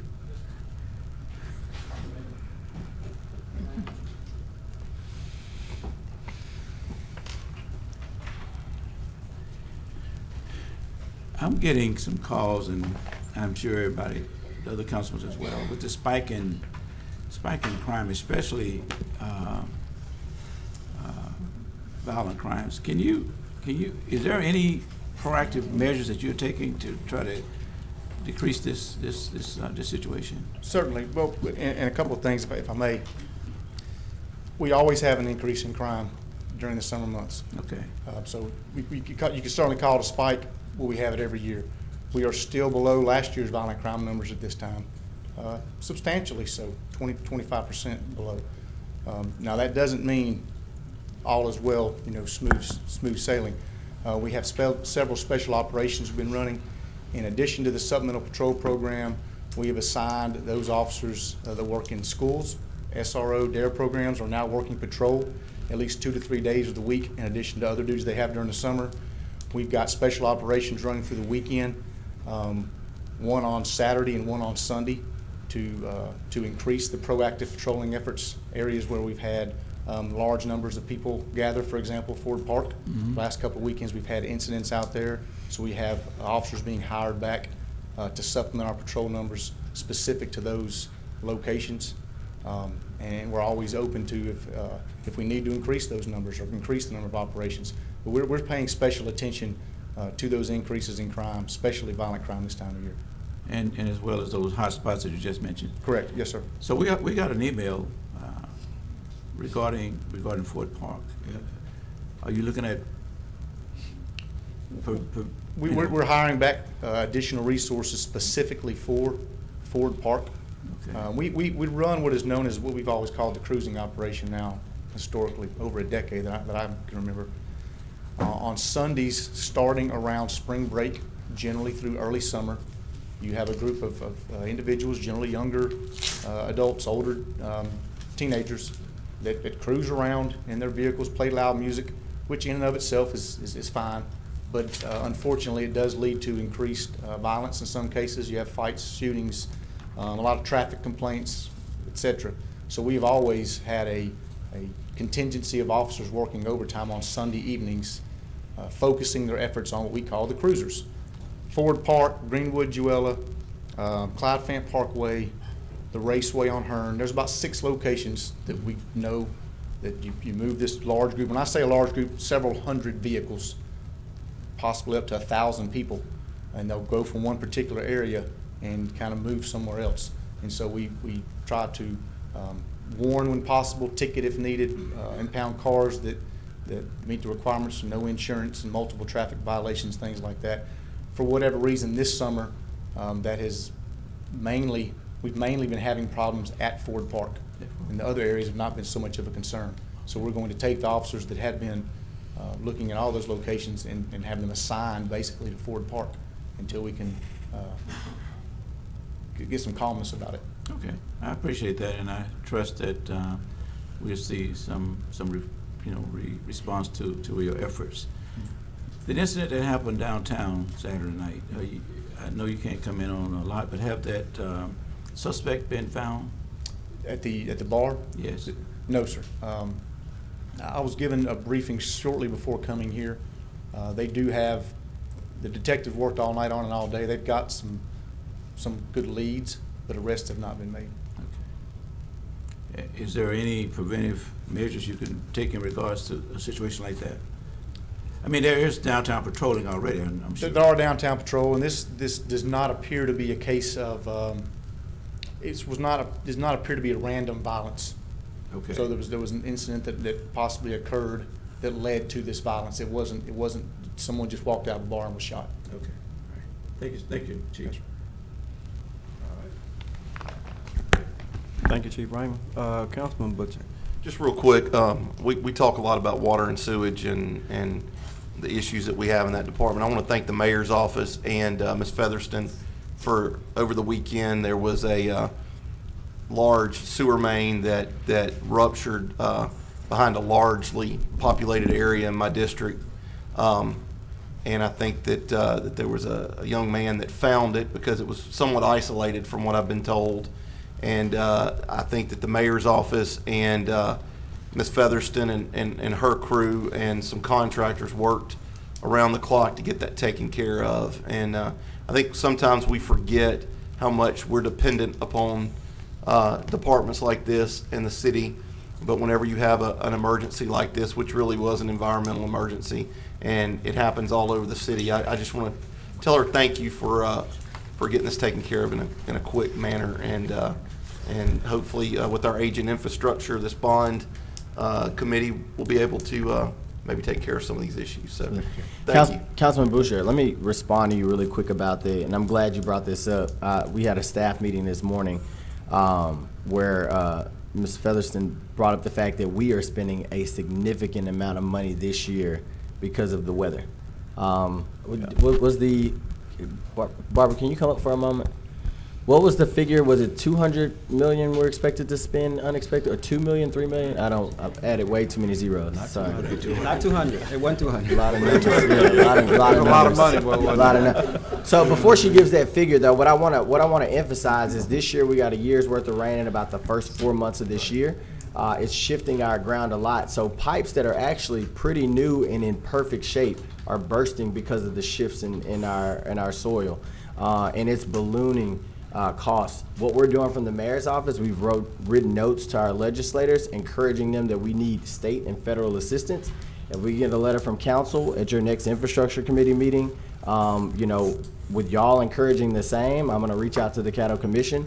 But these are problems that cannot be financially handled at the municipal level, and we need as much help as we can get. So I'm glad you brought that up. But yeah, she can expound on it, but this is an issue that we need help with pretty quickly. We've, in the past 6 to 8 months, again, some of it rain-related and some just aging infrastructure, just on emergency repairs, some of which will be brought before council for ratification because they're not complete yet. Stoner is one, this Wallace Force Main is another. A big hole on Kingston and Williamson Way, our 68th and Union Pump Station. All of those are going to total $2 to $3 million in just repairs that, we had to get a contractor out within 30 minutes and start working. This afternoon we made the final repairs on that force main this morning. It took staff. I've had some staff that were out for more than 24 hours at a time, trying to make sure that was done. We had other things because of the way sewer moves around the city. We had another break on another force main that we're actively working as well. And so everything just sort of, has been an issue. It's getting worse. The Stoner lift station where we're bypassing currently right now because that pipe, which is in decent condition, just shifted because of being so close to a river that's out of its banks. Yeah. We're experiencing a lot of that. The force main that broke, the Wallace force main that broke, was in perfect condition, but it was situated near a bayou where there was bank erosion. And so you lost support from around that pipe. And so under pressure, it moved, it shifted, and it caused that issue. And we're seeing more and more of that with these saturated soils around the city. We have a lot of river sand that runs in the areas closer to the river, and it is causing a lot of issues. It's hard to, I can't even fix the problem at Stoner Lift Station until the river gets down to at least 20 feet. So I've got 8 more feet to go, and it's not looking like that's going to happen anytime soon. And Barbara, can you quickly talk about the financial structure of this? The $2 and $3 million is all unexpected costs. and that's us actually planning for emergencies. So it's going to go 2-3 million beyond the current budget. So we're taking from our capital budget, and I'm stealing your thunder. I apologize. Go ahead. We, because of the way we use, revenue bonds, paying for that directly out of cash, out of our operating, will reduce what we can bond in the future. And so we're taking that out of capital that is being set aside for consent decree or water distribution projects. And so it all takes a toll financially on us. It's just been, I've been with the city for 12 years now, and when I was with engineering and now with water and sewer, we've always had things happen, but the magnitude and the frequency seem to be just getting a little bit worse. Okay. All right. I erase Councilman Fleury and then have Councilman Green. You done? Okay. Okay. Before you go, Miss Fellas, I'm sorry. yeah, before you go. Is that Councilman Green is up now? He Yeah, has one. yeah, Councilman is up. For, I wanted to know, Mr. Mayor, is there a way that your administration could reach out to this young man who discovered this problem? Because from my understanding this morning, had it not been for him, we would have a much larger cost that we could honor him and do a resolution, because he has saved the city thousands of dollars, like you say, 200 million. Yeah, yeah, and he saved us, from some potential health Right. risks Is there as well. a way So, we yeah. could reach out to him and give him a day? Yeah, we Because can I reach just out. think it's just that important. Yeah, we can reach out to the 'Cause constable. they didn't give a name. They just said a young man that was 12 that was fishing. Yeah, we can reach out to the constable who reached out to us to get his contact information, Councilman. So we'll do that. Yes, sir. And Thank you. Councilman Green, I appreciate that, because a lot of times we don't know that we have an issue until someone reports it. And Yes. please, you guys do a great job of sending me stuff, and if our citizens, we have a 24-hour dispatch line at 673-7600 that anyone can call anytime to report this, and it gets put into our system, and we're able to mobilize forces and get things checked out. And so it's important, if you see it, report it. It really does help. The way that I saw it was by a video that was posted by the 12 Oaks Homeowners Association, that the constable had actually been out there and was interviewing this young man. And I had so immediately I emailed you, and within a matter of an hour, Mr. Riggs, the mayor, Ms. Jones, everybody was on top of it. So I just want to reiterate to the public, call us. I mean, there's plenty of us, the mayor's office, the Department of Water and Sewage, me, email me, call me, because if we all mobilize together, we can get it done a lot quicker. Because I think on the video it was, it's been going on for a couple of days, and we called and there was a ticket or something, and immediately we got it taken care of. So I appreciate your work and the mayor's office work on this, and I agree with Councilman Green. We should recognize this young man. all right. Councilman Bradford. Yeah, Mr.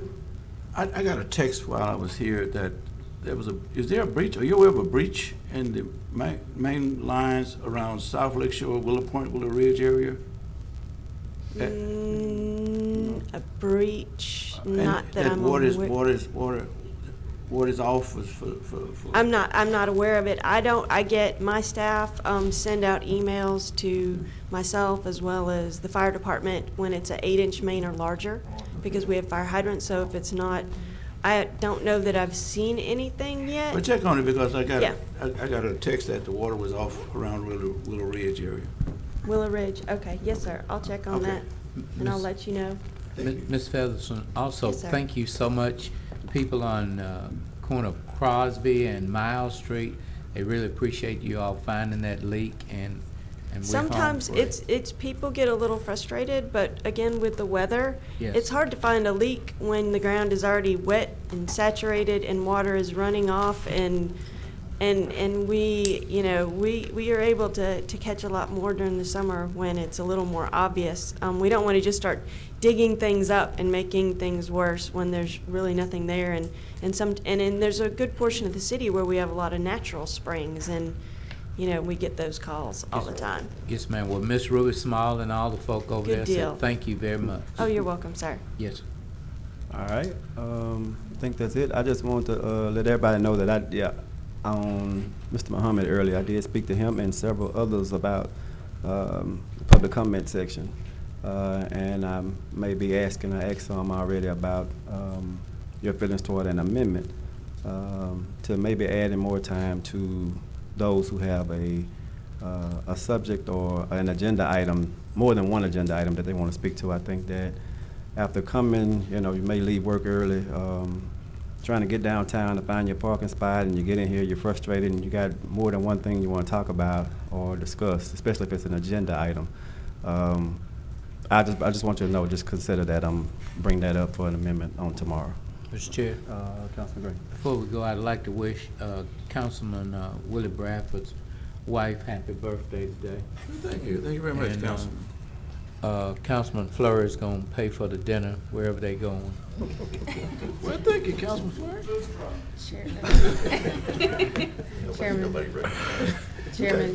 Chairman. It's several of us want to, I think everybody pushing the button to recognize my next door neighbor, Mr. Jeff Epperson. So we want to say hello to you, Mr. Jeff. Come down and say something. Tell us how much you miss us. That was almost Good to see ya. Jeff, that was almost a Price is Right moment. Right I know. Come on down. Why not? It's nice to have to be at this stand without anything important to say. I will say that. I have no pressure on if I do good or not. It's wonderful. But I am, glad to see y'all. I have been staying away because I didn't want to be that guy that graduates high school and goes to all the football games. Let you guys get into it and get used to it. So, but y'all, it's been really encouraging to hear y'all deliberating and talking about all of these issues, even some of those things I remember working on, like the food trucks, when we had to start working on that, we didn't know where to start, and we got something, had to be modified a little later, getting modified again. Practice makes perfect, and that's what the legislative process is about. It's great to see that happening, and want to thank my councilwoman, Councilwoman Fuller, for organizing this ice cream social today. So we'll be out there helping everybody enjoy it, and in the summertime we may have some additional challenges, but we also have a lot of great things to enjoy in Shreveport, and it's a happy day. So come join us for ice cream, and we'll get to say hello. What was the time frame? Just outside after the meeting. Yeah, after the meeting. Okay, 4:30 to I thought 6:30. 6:30, I think, maybe. Oh, okay, we got time. Yeah. Y'all hurry it up and you'll get more ice cream. Thank y'all again for the chance to say hello, and it's great to see all of you. All right. feel like I gotta say We'll be asking you outside how you begin to look so young after you left here too. So, hello. I think that's it. Nobody else has anything else. That this meeting's adjourned. He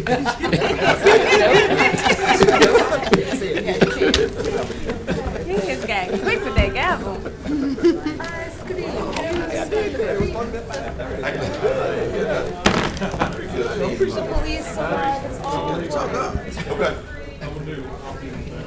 Okay, you bet first to me. Yeah, me first.